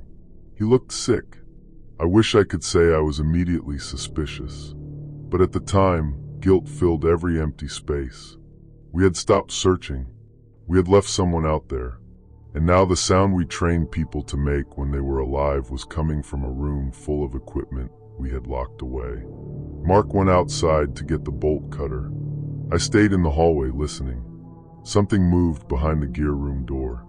Not footsteps. More like a plastic bin sliding across concrete. I said, "Who is in there?" A voice answered very softly, "Help." It sounded far away. Not because of distance, but because it was muffled through the door and gear racks. I stepped closer. "Evan." A pause. Then cold. I will never forget how that one word hit Mark when he came back inside. He dropped the bolt cutter against the wall and said, "Open it." I wanted to. God, I wanted to. But I had a bad feeling spreading through me, and I could not tell whether it was fear or common sense. I said, "Wait." Mark turned on me so fast I took a step back. "He's in there." "Maybe." What does that mean, maybe? It means that door was locked from our side, the code was changed, and that whistle was in his pack. Mark grabbed the bolt cutter. I said, "Mark, stop." He did not. So I did the only thing I could think to do. I keyed the radio and called the sheriff's deputy staged down at the road closure. No answer the first time. Static. Mark snapped the cutter around the padlock on the gear room hasp. The deadbolt was still engaged, but the hasp held a secondary bar we used when nobody was in the building. It broke with a sound like a gunshot. From inside the gear room, someone laughed. Not loud, just one breath through teeth. Mark froze. I grabbed his jacket and pulled him back from the door. The voice inside said, "Mark." Not help. Not cold. His name. Mark went white. A minute later, the deputy answered the radio. I told him someone was inside our locked gear room, possibly involved with the missing hiker, and we needed backup now. He asked if the person was armed. I looked at the gear room door and thought about ice axes, knives and emergency kits, saws, climbing hardware, flare pistols. I said, "They have access to tools." The deputy told us to leave the building if we could. Mark said, "No." I understood. His guilt had turned into a hook. Then the voice inside said, "You walked past me." Mark made a sound I had never heard from him before. During the search, he had led one team down through the trees near the drainage. He had been saying all night that they were close. Now someone behind that door was pushing exactly where it hurt. I got between Mark and the hallway. "Listen to me," I said. "If Evan is in there, we need more people. If it isn't Evan, we really need more people." The whistle blew again, so loud that I flinched. Then something hit the door from inside. The old wood bowed near the latch. Mark backed up. We moved to the radio room and locked ourselves in. It was the only interior room with a solid door and a window large enough to climb through if we had to. I shoved a filing cabinet in front of it. For 10 minutes, nothing happened. Then the base cabin phone rang. It was an old landline used when storms killed cell service. The sound of it in that room almost made me laugh because it was so normal. I answered. At first there was only breathing. Then a man said, "Tell Mark I found his glove." I looked at Mark. On the search, he had lost one glove. He mentioned it once, annoyed because it was expensive. It had fallen somewhere near the elbow. I asked who was calling. The man said, "You people leave a lot behind." Then he hung up. The deputy arrived with another volunteer and a state trooper at 3:06. They came in through the front with lights bright enough to make the whole cabin white. They cleared the hallway, breached the gear room, and found no one inside. But the room was not empty. The back window, which we all thought was painted shut, was open behind a stack of rescue sleds. Snow had blown across the sill. Outside, a narrow track led into the trees, but the wind was already filling it in. Evan's whistle was on the floor. Beside it was Mark's missing glove. The evidence bin had been opened. Evan's cracked phone was gone. So was the sign-out sheet. Nobody spoke for a minute after the trooper said that. By morning, the storm cleared enough for teams to go back up. They found Evan's body just below a rock shelf near the elbow. He had likely died before our final search passed the previous evening. I will not describe it beyond that. He had done what he was supposed to do. He had tried to shelter from the wind. He had used bright gear to mark his location. He had not been far. Mark's team had passed within maybe 40 yards. That fact broke something in him for a long time. The missing phone turned up 3 weeks later in a pawn shop drop box in another county. It had been wiped, but techs recovered partial video from the day Evan disappeared. The last usable clip showed white snow, a flash of orange jacket, and a voice telling him to stay put because Mark sent me. No one on our team said that. No one admitted being near him. The official theory was that someone unaffiliated with SAR had been on the mountain, maybe stealing from parked vehicles or cabins, and found Evan either alive or already gone. That person took the phone, later came to the base cabin after hearing radio traffic, and used what they stole to mess with us or cover their tracks. I do not know. I only know the whistle came from inside a room we had locked. And I know that whoever blew it understood exactly what it would do to us. Mark left search and rescue the next spring. He moved out of state. We still talk, but never about that night. I stayed with the team, which surprises people. It surprises me sometimes. I guess quitting would have made the whistle the last word. Now, whenever I inventory evidence, I do it with another person watching. I photograph every item. I check every window, even the ones people say do not open. And when we teach new volunteers the lost person signal, I always look around the room at their faces. 3 short blasts means someone needs help. I just wish that was the only thing it could mean. Story 9. The man at my door knew my husband's radio call sign. That was what kept me from turning off the porch light and pretending I was not home. The storm had already knocked out the internet and half the power. We lived in an off-grid ranger residence in eastern Oregon, about 7 miles from the district office and 20 from the nearest grocery store. I say we, but during patrol weeks it felt more like I lived there and my husband visited in short bursts to change socks and fall asleep over dinner. His name is Caleb. He was a forest ranger, though people use that phrase for everything from law enforcement to trail maintenance. Caleb did a little of all of it. That week, heavy rain had washed out culverts and brought down trees across the back roads, so he had been gone since before dawn. I was used to being alone out there. I did not love it, but I was used to it. I had a routine on storm nights. Bring in wood, fill the kettle, charge the battery lanterns, check the radio, lock the mudroom door, then the main door, then check both again because old houses make liars out of locks. At about 9:30, someone knocked. Not hard. 3 careful knocks. I stood in the kitchen with a dish towel in my hand, listening to rain hammer the metal roof. For a second I thought I imagined it. Then came another knock, a little weaker. I went to the side window beside the door and moved the curtain with 2 fingers. A man stood on the porch.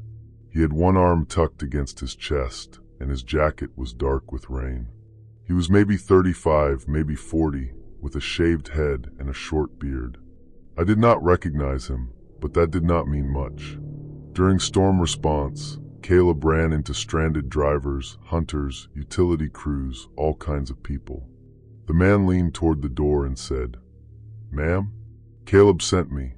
He said you'd let me wait here." I did not answer. He added, "Pine 3. That's him, right? He said tell you Pine 3. That was Caleb's field call sign. Not secret, exactly, but not something random people usually knew. I kept the chain on and opened the door 2 inches. The man smelled like wet canvas and mud. There was a cut above his eyebrow, not bleeding much, and he held his right wrist close to his body. He said his name was Aaron.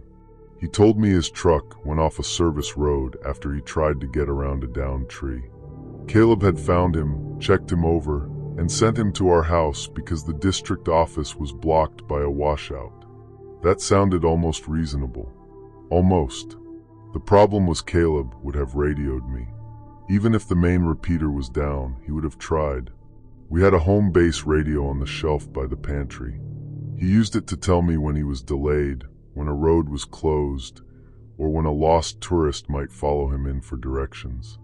I said he didn't call. Aaron closed his eyes like he was dizzy. Radio got wet. I don't know. He was in a hurry. Said he had to go pull someone else out. That sounded like Caleb too. I hated that. I told Aaron to wait on the porch while I called it in. His face changed just a little. Not angry.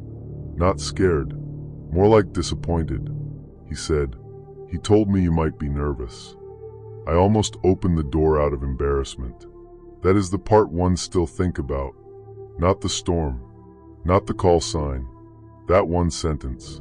He made my caution sound like something Caleb had already explained away. I said, "I am nervous." Then I closed the door. I went to the radio and called Caleb. Static. I tried the district channel. Nothing. The storm was sitting right on top of us, and the radio popped and hissed like frying oil. Aaron knocked again. "Ma'am, I'm really cold." I looked through the curtain. He had backed away from the door, giving space. That felt respectful, which made it harder. His wrist did look hurt. He shivered, but not constantly. His boots were muddy up to the ankle, not the knee. If he had walked from the South Service Road where he claimed to crash, he should have had mud almost to his calves. I asked through the door, "Where did Caleb find you?" "Road 18. Road 18 was closed that season."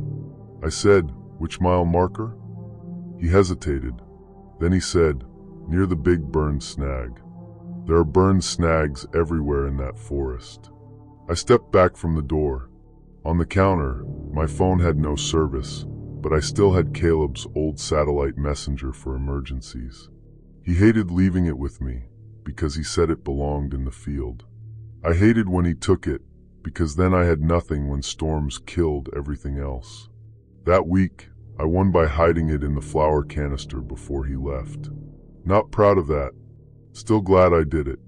I sent a preset message to dispatch. Unknown mail at residence. Claims Caleb sent him. Need verification. The device blinked slowly, trying to find sky through the weather.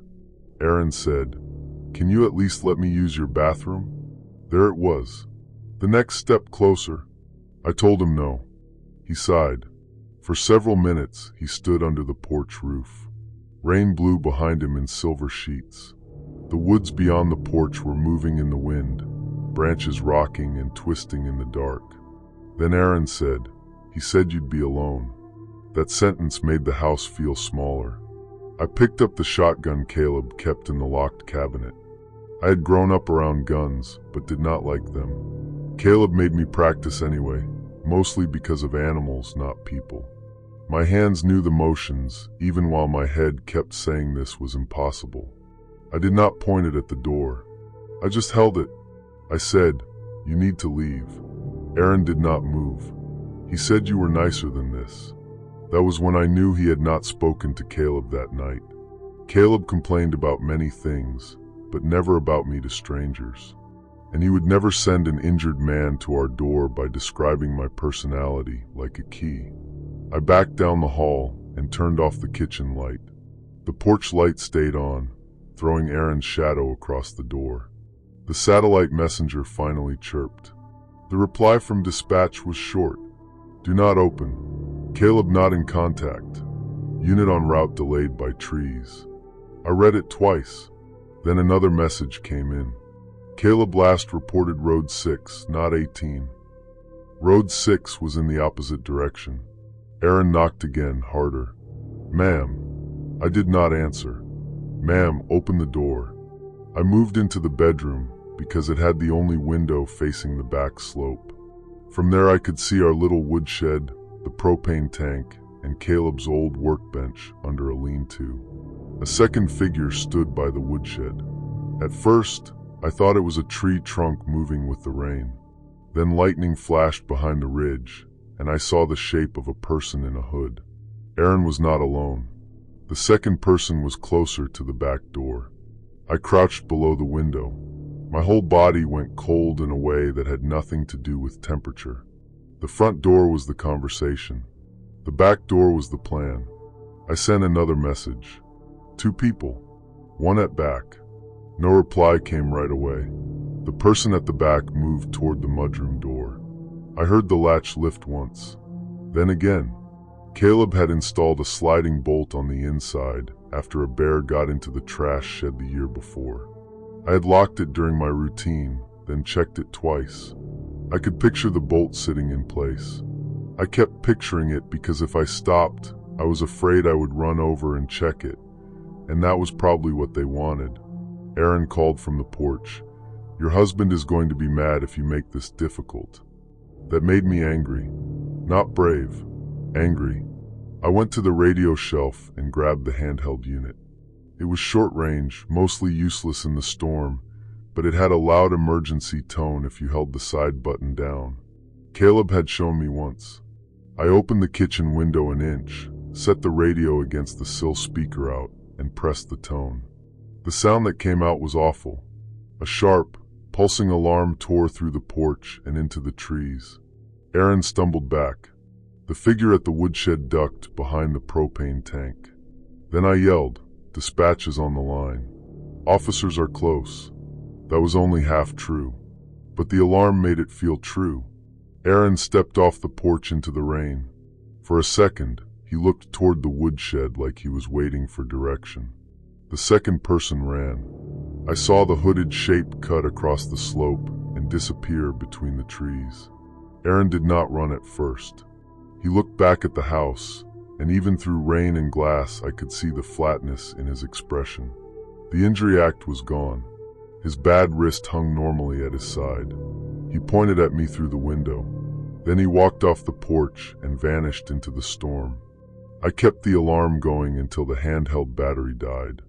The deputy and 2 Forest Service officers arrived almost an hour later, cutting their way through 2 downed trees to reach the house.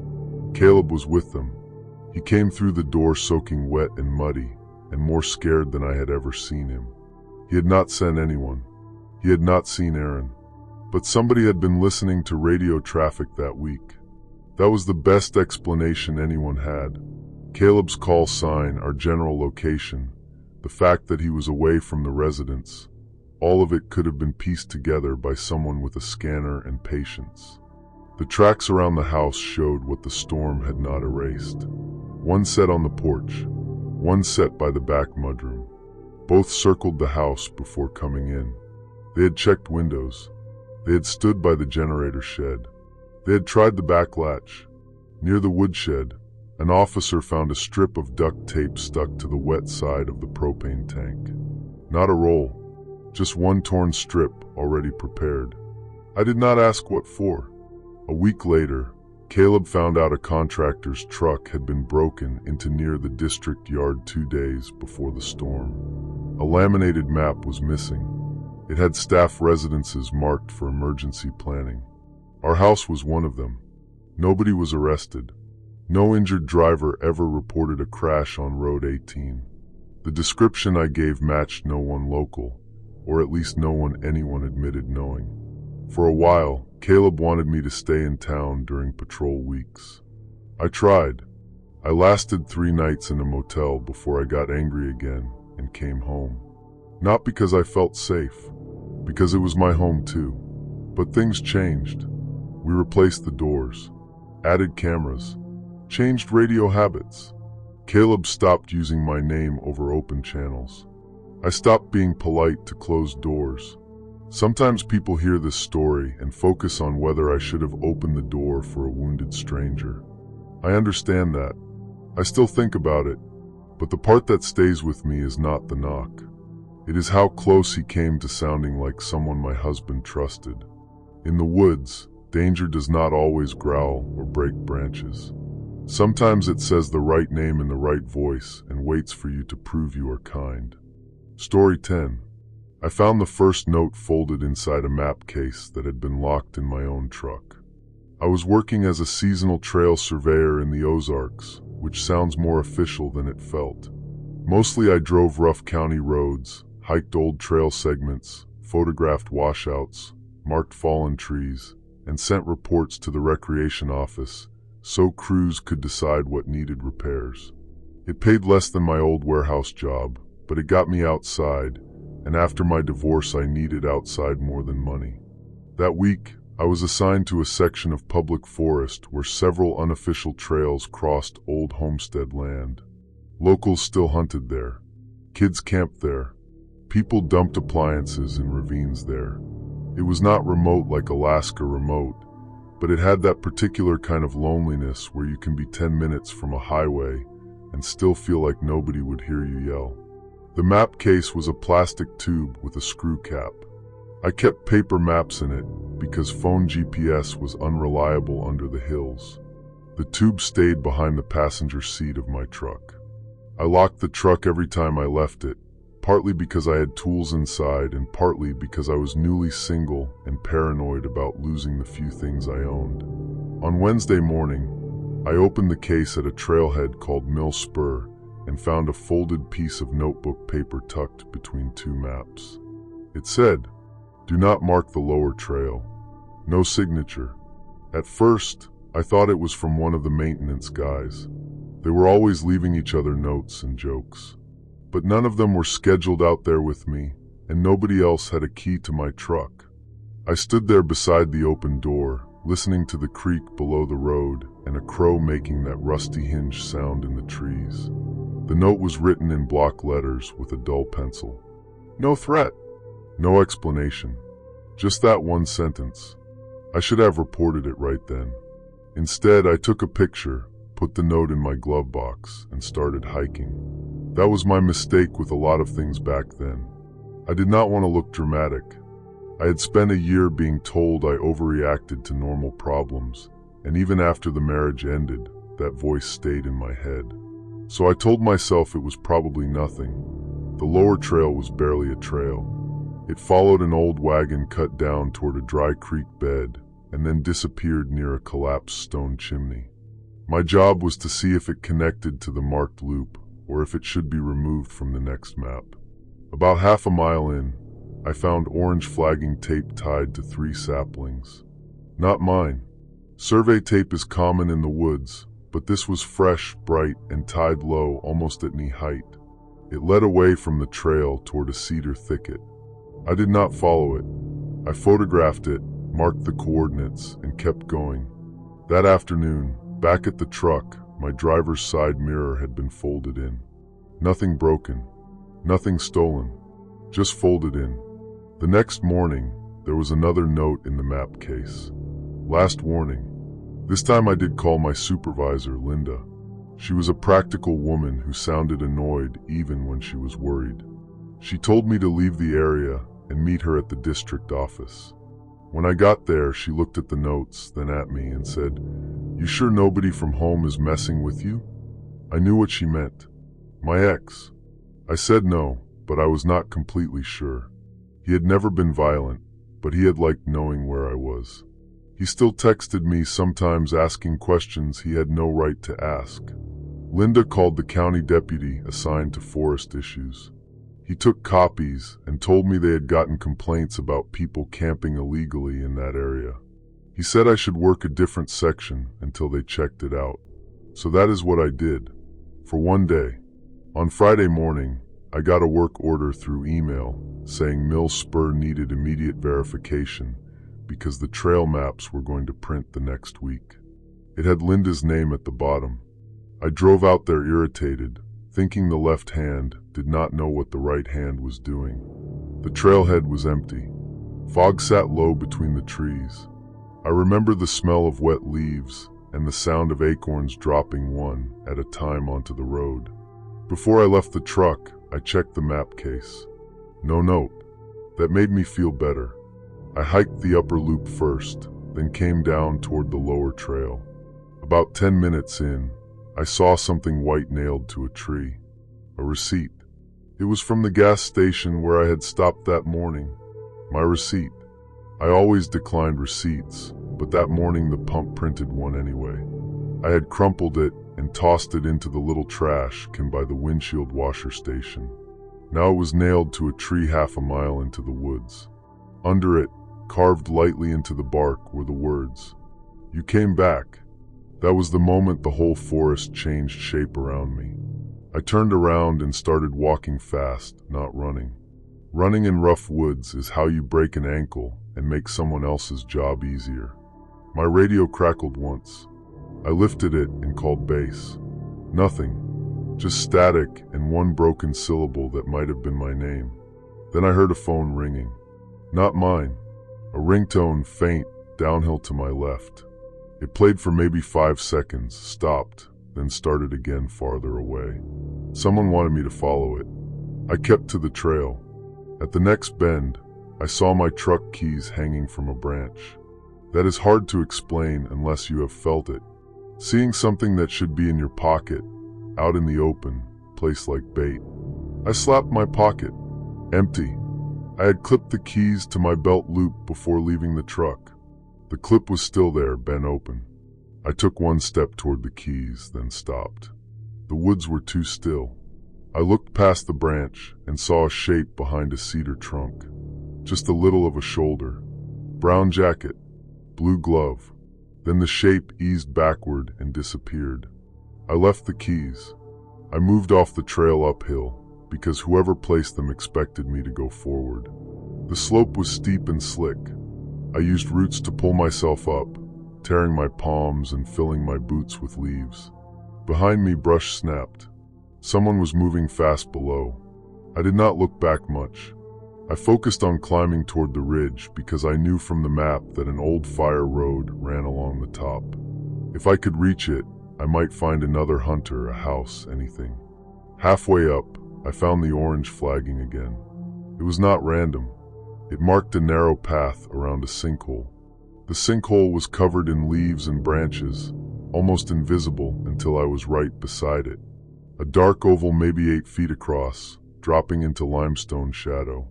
If I had followed the lower tape from the first day without watching my feet, I could have walked straight into it. At the bottom I saw metal. Not treasure, not bones, just a rusted appliance, maybe an old freezer, dumped years before. but tied to a root near the edge was a strip of cloth from a red backpack. I photographed it because some part of me still thought like an employee. Then a man said, "You shouldn't be here." He was above me, not below. I turned and saw him standing between two oaks, wearing a brown work jacket and a blue glove on one hand. His other hand was bare. He was older than I expected, late 50s maybe, with a gray beard and a face that looked more tired than angry. I knew him, but not well. His name was Ray Bell. He owned land bordering the forest.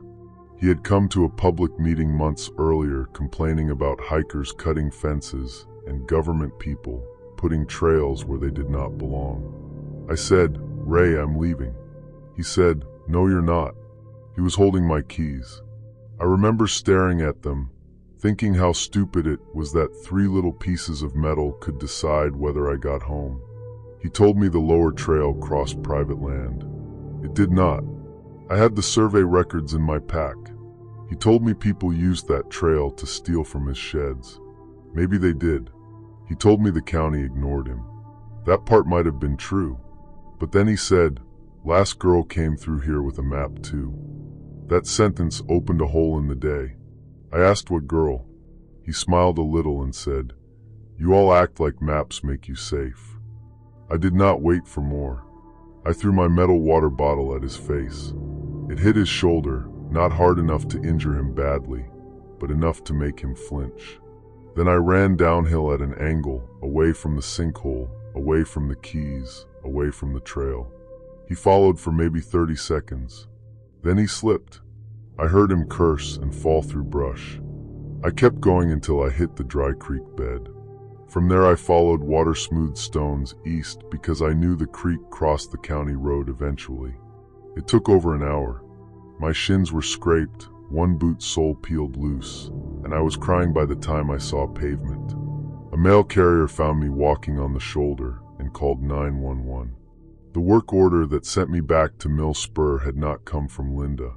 Someone had spoofed her email closely enough that I did not notice the extra letter in the address. The deputy later found my keys in Ray's barn, along with stolen trail signs, survey flags, and a plastic folder of printed maps with certain routes crossed out. They also found a red backpack in a collapsed shed. It belonged to a college student who had been reported missing 2 years earlier after telling friends she wanted to hike somewhere quiet before finals. I do not know exactly what happened to her, and I do not want to pretend I do. Ray denied knowing anything about it. The case reopened, then went quiet in the way cases do when proof is thin and families are left with fragments. He was charged for what he did to me. Lesser charges than people expect.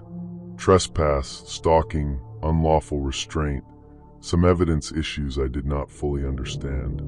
The missing student's case stayed separate. I quit that job before the season ended. For a while I felt ashamed of that, like I had let him take the woods from me. But that is not how I see it now. I still hike. I just do it differently. I tell people where I am going. I check my mirrors. I do not ignore notes because they might make me look dramatic. The strangest thing is that I kept the first note. Do not mark the lower trail. It is in a folder with my old maps and the police report. Sometimes I take it out and look at it, trying to decide whether it was a warning or a threat. Maybe it was both.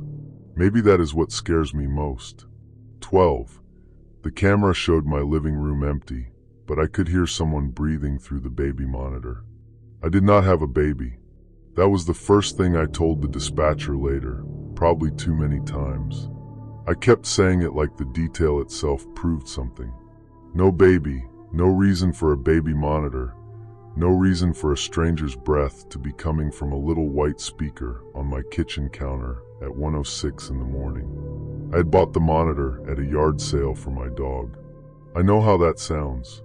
My dog, Milo, was old and had seizures sometimes. I worked nights at a regional pharmacy warehouse, and my neighbor, Mrs. Vega, checked on him if I texted her. The monitor let me hear him from the garage apartment I rented behind the main house when I was doing laundry or working outside. It was old, audio only, with a parent unit and a nursery unit. No internet, no app, just radio frequency. Milo died in March. I should have thrown the monitor away. I did not, because grief makes ordinary objects hard to move. So it stayed on the kitchen counter, unplugged most of the time. The night it happened, I came home from work around midnight. I remember because I had stopped for gas and a bad sandwich, and the receipt said 12:03. The main house was dark. Mrs. Vega's porch light was off. My apartment smelled like dog shampoo, even though Milo had been gone for 2 months. I locked the door, changed clothes, and started making tea. Then the monitor crackled. I looked at it, annoyed more than scared at first. The little power light was on. I did not remember plugging it in. There was static, then a soft inhale. A pause. Another inhale. Slow, close to the microphone. I stood there with the kettle in my hand, listening to a stranger breathe. I grabbed my phone and opened the cheap security camera app. I had one camera pointed at the living room and front door because the neighborhood had car break-ins. The live feed showed nothing. Front door closed. Couch empty. Lamp off. No movement. The breathing continued. I picked up a kitchen knife, then felt stupid and put it down because I did not want to be the kind of person holding a knife at shadows. Then I picked it back up. I said, "Hello?" The breathing stopped. A man whispered, "Good dog." I dropped the monitor. It hit the floor and made a burst of static so loud I almost screamed. Milo had been deaf at the end. I used to say "good dog" right near his ear because sometimes I thought he could feel the vibration even if he could not hear me. I had said it 100 times in that apartment. I backed into the corner by the stove and called Mrs. Vega. She did not answer. Then I called 911. While I was on the phone, the security camera notification popped up. Motion detected. The live feed still showed an empty living room. Then I realized the motion was from the garage camera. I switched feeds. The garage door was open. Not all the way. Maybe 2 feet. Enough for someone to crawl under. Inside the garage, hanging from a hook beside my storage shelves, was the missing nursery unit of the baby monitor. I had not put it there. The parent unit on my floor crackled again. The man whispered, "You always forget the side door." I did forget the side door. Not always. Not even often. But enough. It led from the garage into the laundry room. The lock stuck in cold weather, and sometimes when my arms were full, I left it for later. I looked toward the laundry room. The door between the kitchen and laundry was closed. I never closed it. The dispatcher told me to leave if I could do so safely. The front door was 15 feet away. The laundry room door was 10 feet away. The garage was beyond that. I had no idea where the person was. The camera showed the garage empty now, but the angle missed the corner behind the water heater. I chose the window. It was an old sliding window over the kitchen table, painted badly, always hard to open. My hands kept slipping on the latch. The monitor breathed behind me. Not real breathing now, maybe just static, but my body did not care. Then someone knocked from inside the laundry room. One knuckle. Polite. I got the window open. The screen stuck. The laundry door handle turned. I kicked the screen out and climbed onto the little metal awning below the window. It bent under my weight with a sound that still makes my teeth hurt when I remember it. I dropped into the flower bed and landed on my hands and knees in wet mulch. Behind me, inside the apartment, the kitchen light turned off. I ran to Mrs. Vega's back door and pounded until she opened it in a robe, holding a can of wasp spray like a weapon. The police arrived 4 minutes later. They found no one inside my apartment. The garage side door was unlocked.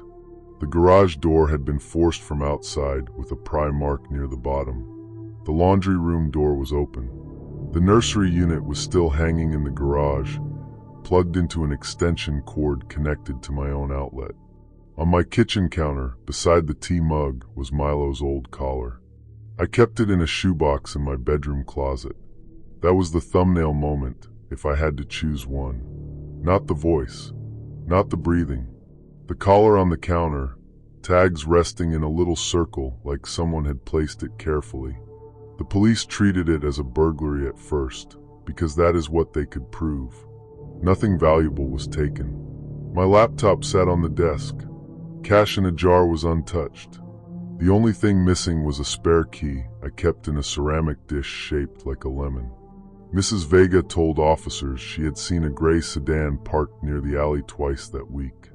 She thought it belonged to someone visiting the main house. The landlord said no one should have been back there. Then the officer asked me whether anyone might have known about Milo. That question bothered me. Everyone knew about Milo. I had posted him online for years. Photos of him in sweaters. Videos of him snoring. Updates when he got sick. After he died, I made one of those long posts people make when they do not know where else to put their sadness. In one photo, if you zoomed in, you could see the baby monitor on the counter. In another, you could see the ceramic lemon dish by the door. That is how small the mistakes were. Not mistakes exactly. Just pieces of ordinary life left visible to people who did not love me. A detective later found messages from an account I had never noticed. Comments on Milo's posts going back almost a year. Good boy. Sweet old man. He looks safe. Things that seemed harmless because pet people talk like that. The account had no real name.